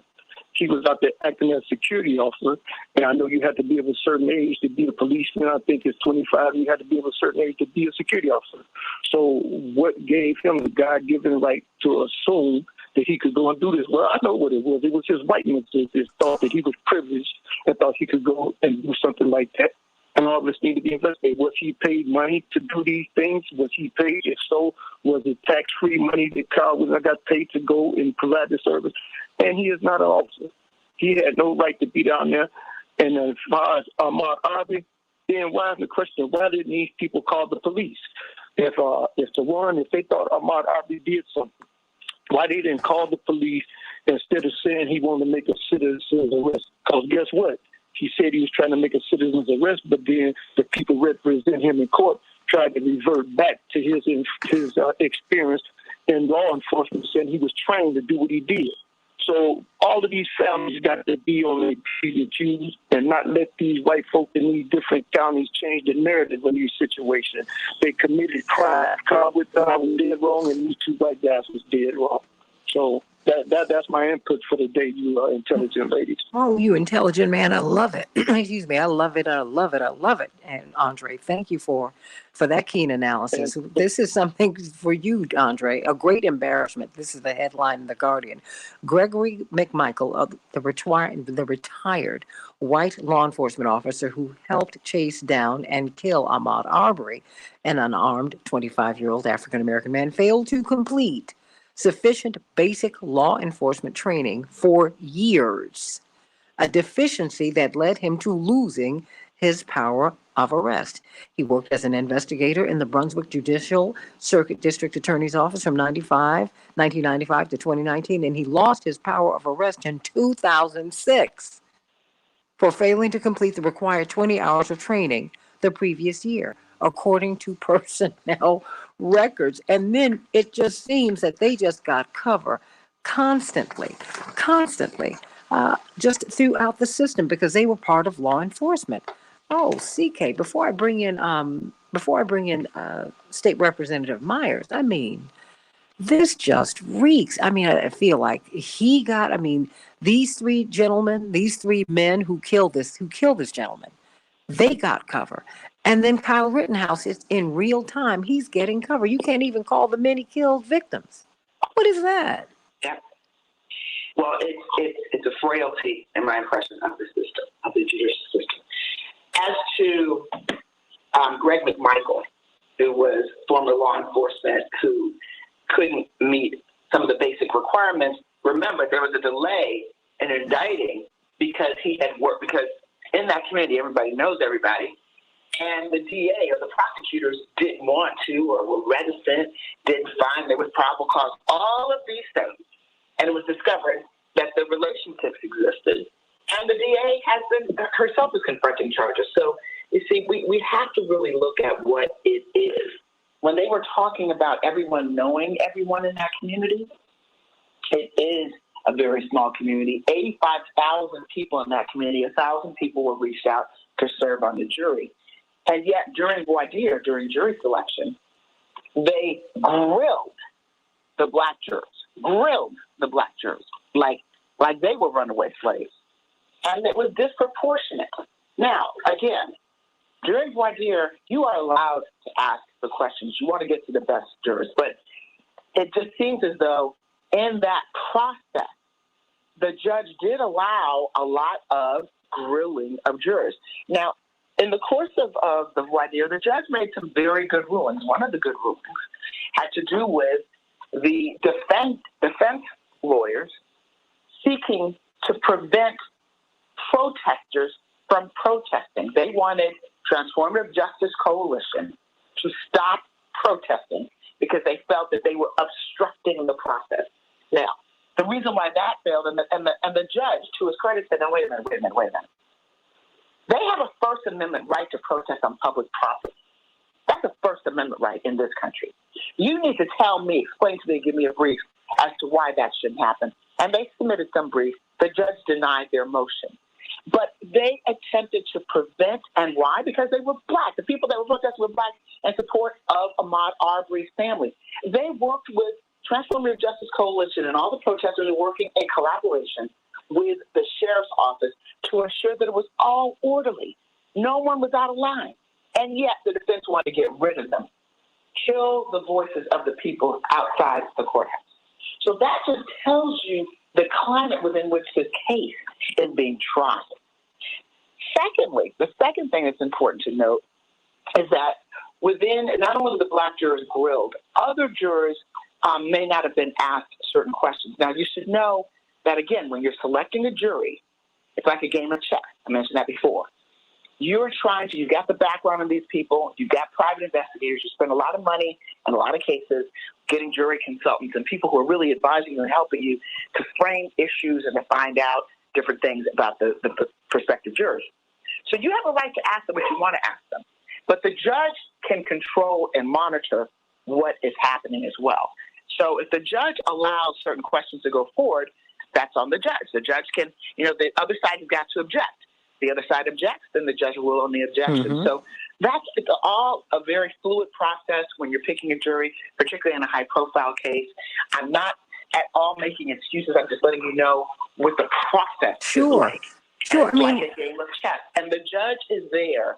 The judge is there monitoring, intervening when he or she feels appropriate. Well, see, because we don't think you're making excuses. You're explaining the process. Wisconsin State Representative Lakeisha Myers. It's interesting that we have both of these trials happening at the same time, because people are comparing and contrasting. What is this Kyle Rittenhouse? How do you step back and help me to see what you see? Because this happened just outside of Milwaukee, where you are. Exactly. This was in the aftermath of the Jacob Blake shooting by Rustin Shesky, where Blake was shot in his back at close range, and just in a heinous way. Wait, and the Department of Justice refuse to prosecute. Exactly. Oh, no, please explain, because I just think it's important to get these pieces. Right. There were no charges brought upon the officer who shot Jacob Blake either. You can see him in the video, and this is Jacob Blake actually trying to get in his vehicle, and his T-shirt is being pulled while simultaneously the trigger is being pulled in his back. So that you see that freeze frame on the news repeatedly. It's like, okay, this is, how do you shoot somebody in the back and they're not, all these things. But in the aftermath of that, Kenosha, Wisconsin, where Blake was, actually had a lot of protests going on.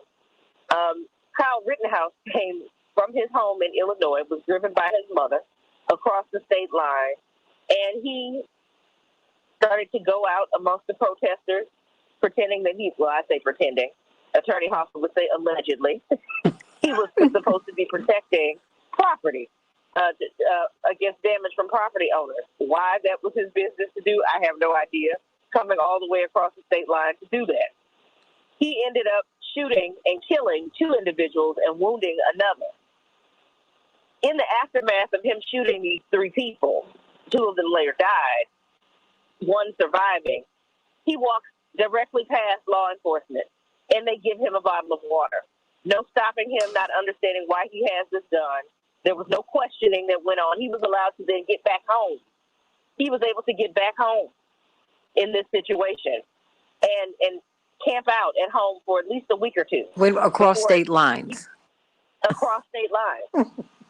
So, before he was able to be apprehended and brought back to Wisconsin. So here we have murder happening in Wisconsin. He's able to walk past law enforcement unencumbered, go home, and then be picked up later. Your characterization of him being looked at as a baby is absolutely correct. When we think about the first things that when African Americans are involved in any type of legal incident or something that happens in the news, people go, "Oh my goodness, where are the parents? What were they thinking? Why were these kids out late at night? Why were they doing whatever it was?" All of these same questions need to be asked in this case as well. Why was his mother driving him across the state line into, a territory that was not where he lived? When drama was happening, when protests were happening, when law enforcement were already in, roll call formations trying to get people with rubber bullets and everything else trying to go back home. So he left his home to go into a situation that did not involve him. The other part of this was law enforcement. What was the role of law enforcement at this time? I think that's interesting in the Ahmad Arbury case as well. What I have not heard anyone say was in the Ahmad Arbury situation was that when police were called and got to the scene, they did not act and try to help Ahmad Arbury. He was still fighting for his life and trying to breathe. They did not offer any support to him as a gunshot victim in that situation. They thought it was more important to talk to McMichael and the McMichaels and then to talk to the other person while he lay there and eventually died. So what is the duty to act on the part of law enforcement in both of those situations? I think, has to be addressed as well. Another issue with Kyle Rittenhouse is the gentleman who just called did talk about where he got the money to purchase the gun. He could legally not purchase a gun. He used his unemployment check because he was furloughed from the YMCA and got a friend to purchase the firearm for him. So that was an issue as well. So I think you have issues with the mother driving him across state lines. You have the issue with him having a gun that he could not legally have, and then using it to kill 2 people and wound another. Law enforcement did not intercede in this situation at all. They thought it was like, okay, great, you're trying to help us out, and gave him water. He was able to go back across the state line and go home and try to get his affairs in order, whatever they may be, until he was apprehended and brought back to Wisconsin. So those are some key issues in that case as well. I think we have to look at these things from a grand scheme and how victims and how individuals are looked at. Media plays a big part in this. The optics, as you always say, are very important when you look at this. He's being seen as, he's just a teenager. He didn't know any better. Well, who's to blame? Wait a minute, and hold on. State representative, because they shape the narrative. I mean, you heard Attorney Hoffler say they've cleaned up these 3 men who killed Ahmad Arbury, and they brought him into the court, brought them into the courtroom. This young man's been wearing. Look like clean-cut men. He's been wearing a tie and a shirt and slacks, and I bet you his mother is gonna come out looking like a superstar or some lovely little mama. But what they won't show you are the pictures of Kyle Rittenhouse being in bars underage with some of the Proud Boys. And wasn't his mother with him? His mother was with him. Okay. They won't tell you about all of the money that he has received from conservative organizations to have his mother as a speaker, or where they've been paraded around and invited into certain conservative circles where they have been lauded for he's been lauded for his efforts to help protect and serve the community.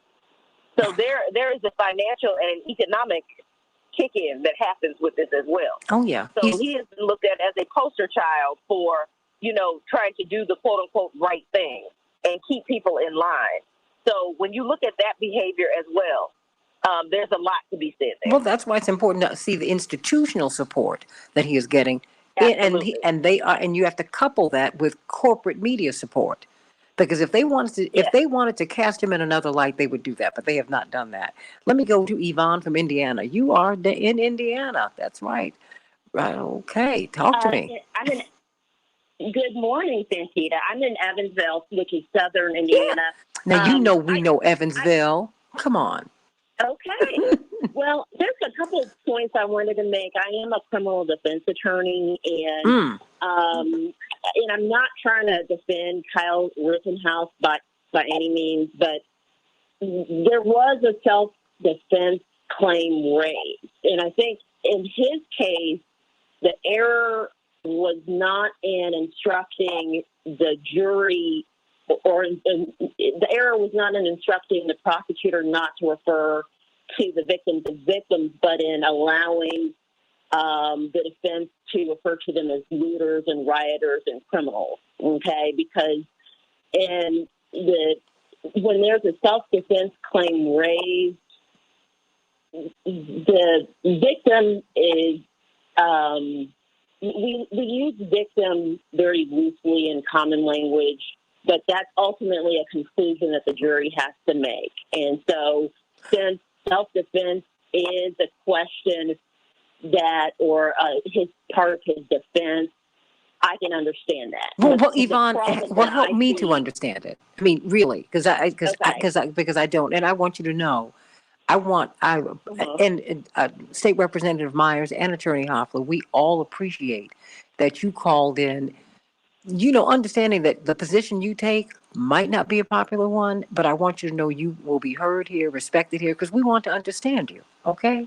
Thank you for calling in. Okay. So help me present this to me, because I don't understand it. Well, because ultimately, when the jury gets the evidence, and when at the conclusion of the trial, when they go back to deliberate they have to ultimately decide whether it was in fact murder or whatever he's been charged with. So victim implies that there's a conclusion made by using that term. And there is, in criminal cases, there is a presumption of innocence in cases. So what I am saying is that typically in cases, criminal cases, the prosecutor can refer to the victim by name. But using that term victim calls for a conclusion that the jury ultimately has to decide whether or not he committed murder, whether his self-defense claim, whether he had a valid self-defense claim is what I'm saying. Okay. I think where the judge put his finger on the scale is by allowing the defendant, by allowing Kyle Rittenhouse's attorneys to refer to these people as rioters and looters and criminals, because those are, he's putting his finger on the scale by basically by allowing the defense to refer to them in those terms. Does that make sense? It does. I want CK to respond to you, Attorney Hoffler. Okay. And just really, Attorney Hoffler, your thoughts. Good morning. And I thank you so much for your comments. A couple of things. One, I think it's all bad. And I want to explain when this criminal defense attorney, wonderful comments, first of all, by you. When you say putting the finger on the scales of justice should be even for both sides. When a judge puts the finger on the scale, it tips the scale in favor of one or the other, which a judge should not do. So by allowing, I agree, it is impermissible and bad, and I think it's to be an appealable issue for him to allow the protester to be characterized in a pejorative way. But if you're going to allow that, even though, and I've seen this in a number of criminal cases, even though, the jury decides whether someone is a victim, I've seen victims or people who were killed be referred to as victims so frequently. So if the judge is going to make a distinction and say the rioters were looters, criminals, and all that, then the people shot should be called victims, because that doesn't go to whether they were shot in self-defense. It's just they are dead. They are dead as a result of being shot. So I believe if you're going to do it on one side, you need to do it on the other side. I think it's all bad. That's just my view. But I will say this. Of the cases that are pending right now, as between Ahmad Arbury and Kyle Rittenhouse, for different reasons, I'm more concerned about an acquittal in the Kyle Rittenhouse case. I'm more concerned about that. I've got it about certainly 2 minutes. In the McMichael case as well, but I'm more concerned because of the way it took one day to pick a jury, and for a case like that, that's very little time in my impression, one day. But as opposed to almost 3 weeks in Ahmad Arbury. But I'm concerned because of the climate and some of the video footage and some of the testimony that's come out thus far can lead one to believe that Kyle Rittenhouse was defending himself. He was, what people forget to realize is he injected himself in that. He put himself in harm's way. He put himself in that position with an assault rifle and was provocating. That's how I look at it. But I could see, depending upon the jury that you have, that only took one day to pick, in a highly politically charged community, that I could see where people could look at it through a different lens, particularly since he's looking like a cherub angel.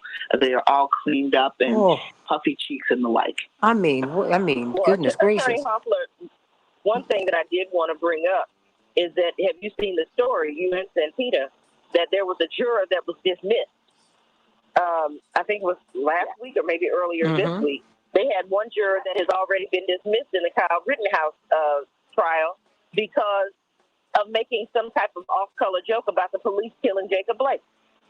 Yeah, and that's what exactly. When you don't take time and have due diligence in choosing a jury, you get things like this. So I'm sure that with this happening, at the first instance, there may be some more of this that happens as well. You know what? if you all could stay with me just a couple more minutes, I know everyone is busy today. A couple of people have been trying to get in, so please try and call just because I can stay in the studio a couple more minutes. Call in at 773-763-9278. We're going to take your calls because I know Mama D and Maria have something to say if you're still there.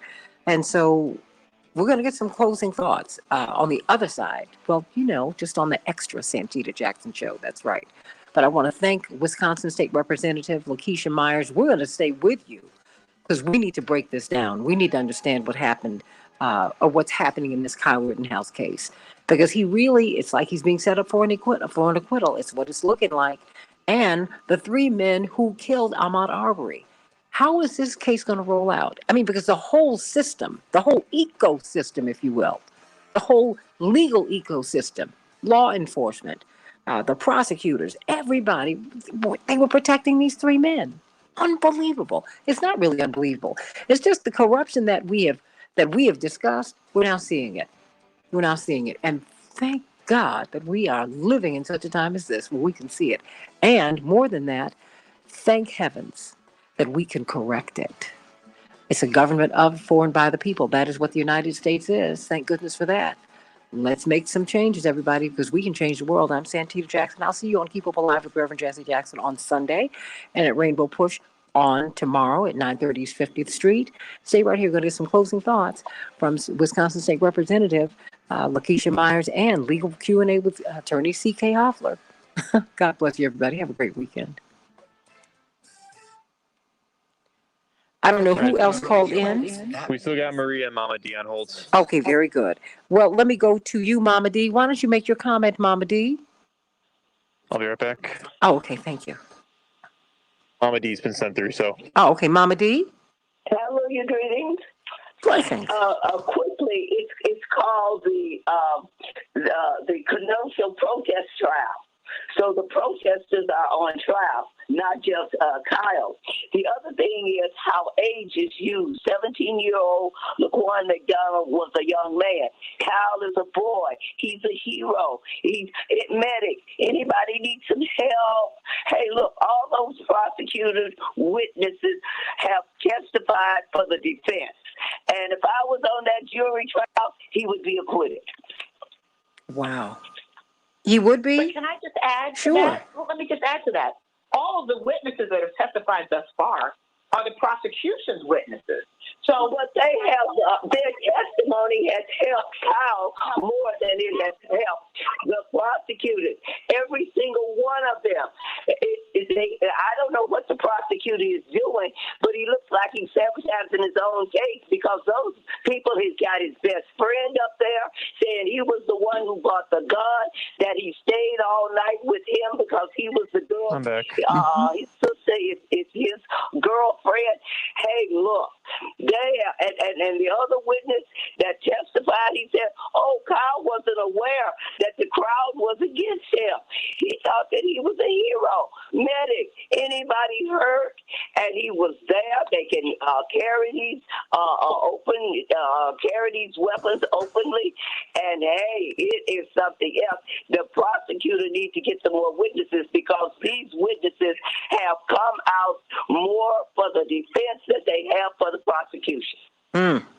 Mama D has made a point. Maria? That is a problem. Oh, it is. I'm telling you, you're just seeing this poor little child. They done kicked him in the head. They hit him in the head with a skateboard.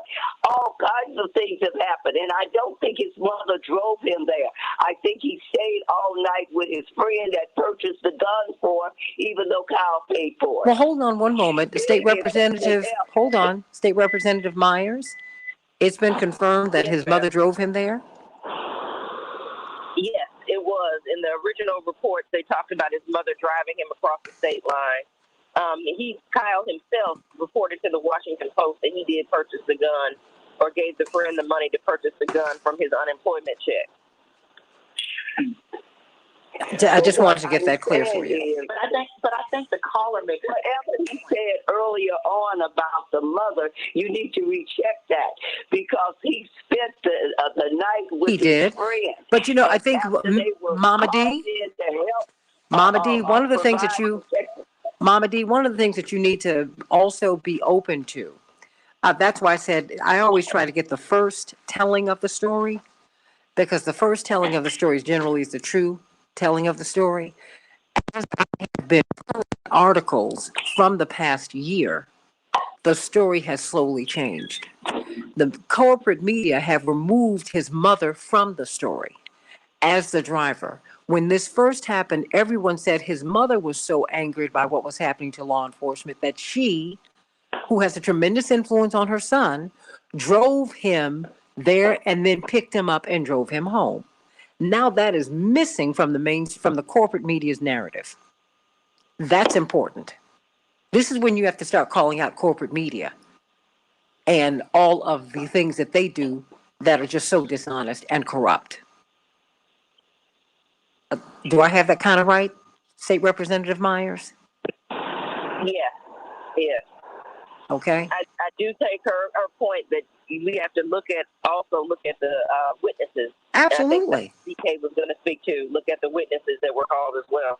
I mean, look at all of it, but look at the telling of the story. Look at everybody. Look at everything. CK.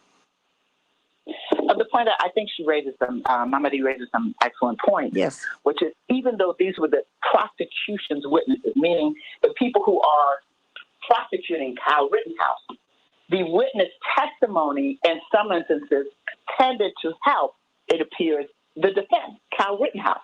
And I think what the prosecution figured was by calling his best friend, because your first witness is your best witness. You don't put up a raggy witness in the front. You shouldn't, at least. That's a bad strategy. So when you are, because you got to go for broke, you have to really, you're in it to win it. So Kyle Rittenhouse's friend who bought the weapon was the state's best witness. That's how they perceived him. And what he established for them was that he actually purchased the gun. Kyle gave him the money. He purchased the gun, that he was there with him, and he was able to describe certain things that happened that day that were damning to Kyle. But he also gave some information I thought that was very helpful to Kyle. So it was a mixed bag. So the second witness was a black gentleman, Mr. Washington, who actually videotaped. He had the videotape footage, and they went scene by scene. It was really, really very, very long. We're scene by scene, and they went back and went forward, showing what happened leading up to it, and then Kyle coming into the scene, because there were shots fired before, and there were shots fired after the fatal shots that Kyle Rittenhouse fired. And so the state used those witnesses, and then there's some others too. But, you know, where the Lord giveth, the Lord taketh away. I think some of the footage also could potentially, that I thought, help with the self-defense argument that's being made, because the first couple shots were not Kyle Rittenhouse's shots, and he's taking a position, it was self-defense. You know, he heard these shots, and he was running, and he thought he needed to protect himself and go for cover. People were hiding in the bushes and yelling and all that kind of stuff. And I could see where jurors could say, well, there was pandemonium everywhere. People were firing shots, and this little young, cherub, innocent little boy just felt like he needed to protect himself. I would say negative. That's not what it was, but that's how one could interpret that. And remember, when you only spend a day picking a jury on issues of this significance, you're going to get jurors. You haven't delved into how they really feel about issues at all. It's impossible to do that in one day, in my impression, on a case like this. This is not a regular personal injury case where somebody is in a car and they get in an automobile accident and you're trying to pick a jury. This case involves so many issues, and that's why you had a juror who was sitting there laughing and joking about how the police shot Jacob Blake. Oh my gosh. That is just a travesty, and he was dismissed. Just a travesty. But if they had delved more into how people felt about some of the underlying issues when picking this jury, then and which would have taken time. CK, I don't think that when you look at the prosecutor who was in on it, the police officers were in on it, everybody in this little community, they are in on saving these three men. I don't think they ever intended this thing to get this far, because remember, we didn't hear about this for months because of the pandemic, or not just because of the pandemic. They buried this, and this was going to be another dead black guy. That's what was going to happen. Let me ask you this question before you go, because people have been trying to get in. They've not been able to get in because the lines have been full. Ask CJ, is it normal for a judge to tell the defense attorney how to ask a question to a witness? This person wants to know, is that legal? Well, it's legal, and the quote unquote, it's a bad practice. I don't like when that happens. Sometimes judges do that for a couple reasons. When defense attorneys, they get annoyed that somebody's not asking the question the right way and it's causing a mess, and they'll do that, but it's not a good practice. I wouldn't recommend it. And it's something, I've been on the other side of that where a judge intervenes and in my impression, helping the other side. And it's really, really unfair in my impression, depending upon the circumstances, because what the judge is doing the defense lawyer's job for him or her. On the one hand, maybe in an effort to speed along the process and getting annoyed, but my view is let them earn their money.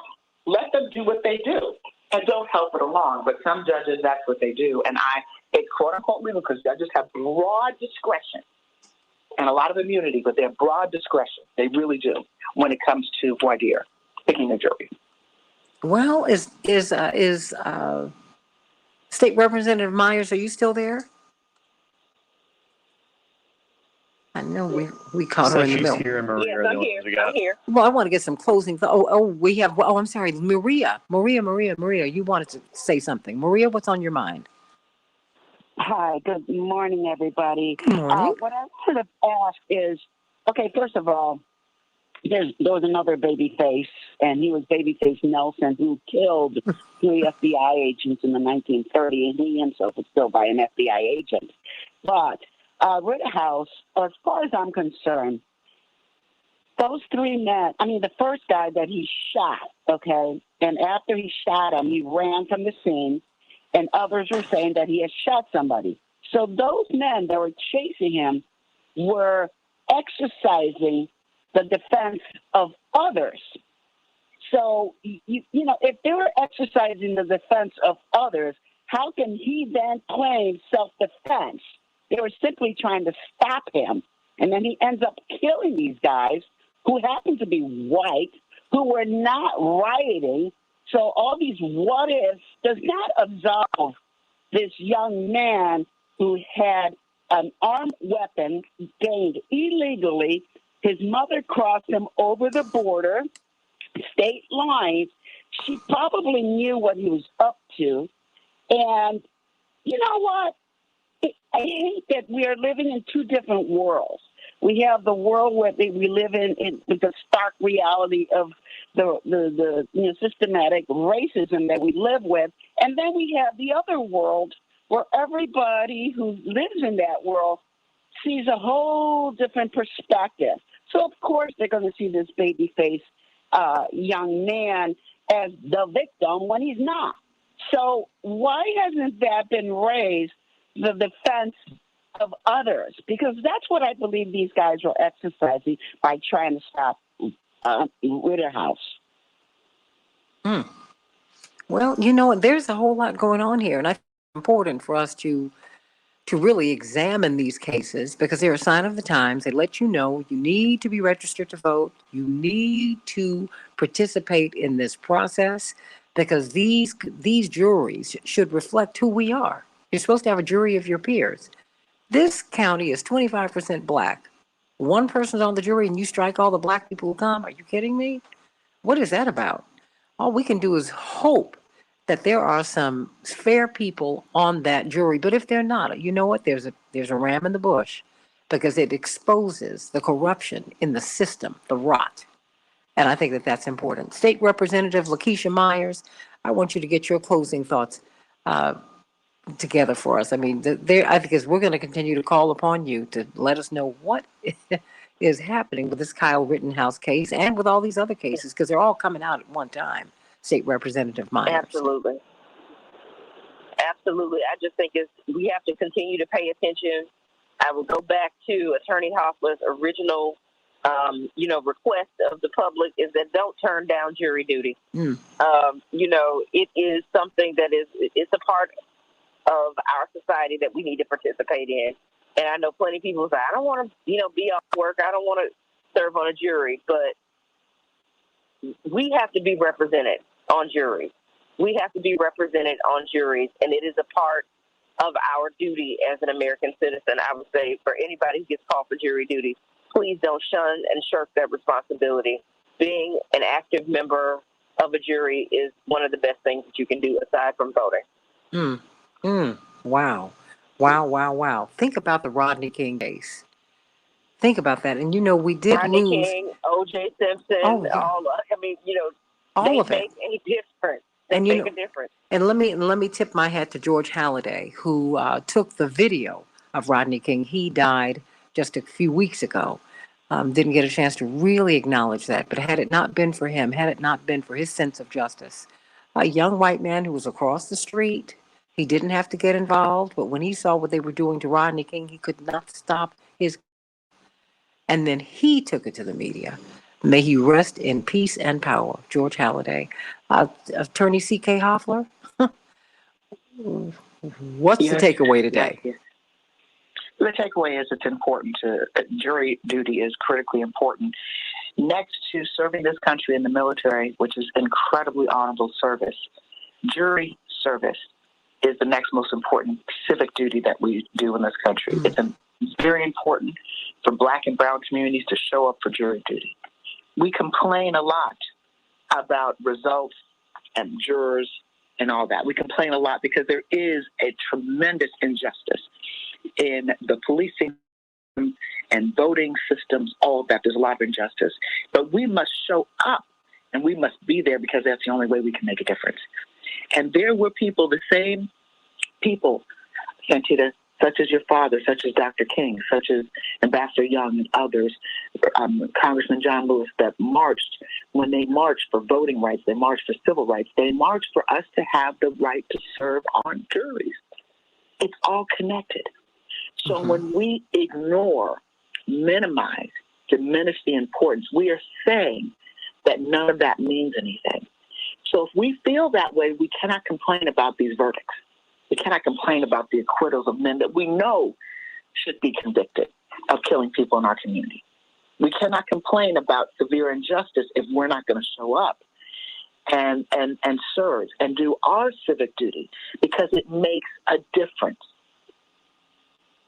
Everybody, think about that. Think about that. It's important that we vent and that we get our frustrations off of our chest, but we need to think about what you've heard State Representative Myers tell you, Wisconsin State Representative Myers, and what you've heard Maria say, what you've heard Attorney C.K. Hoffler and Mama D and everybody who called in. We have to get involved. I mean, the system itself, the beauty of it is that it is structured for you to get involved, for you to be involved, for you to have your say, for you to amend it, end it, whatever it is that you want to do. That's the genius of our Constitution and of our system. But it only works when you work it. You've got to get involved, everybody. You've got to get involved. And even if for whatever reason you cannot vote, because there are still places in this country that do not allow people who've been in the system to vote, get other people involved. You don't have to be disengaged from the process. You can make sandwiches for people on election day. You can get people to the polls. Don't be disengaged. Everybody's got a dog in this hunt. We all do.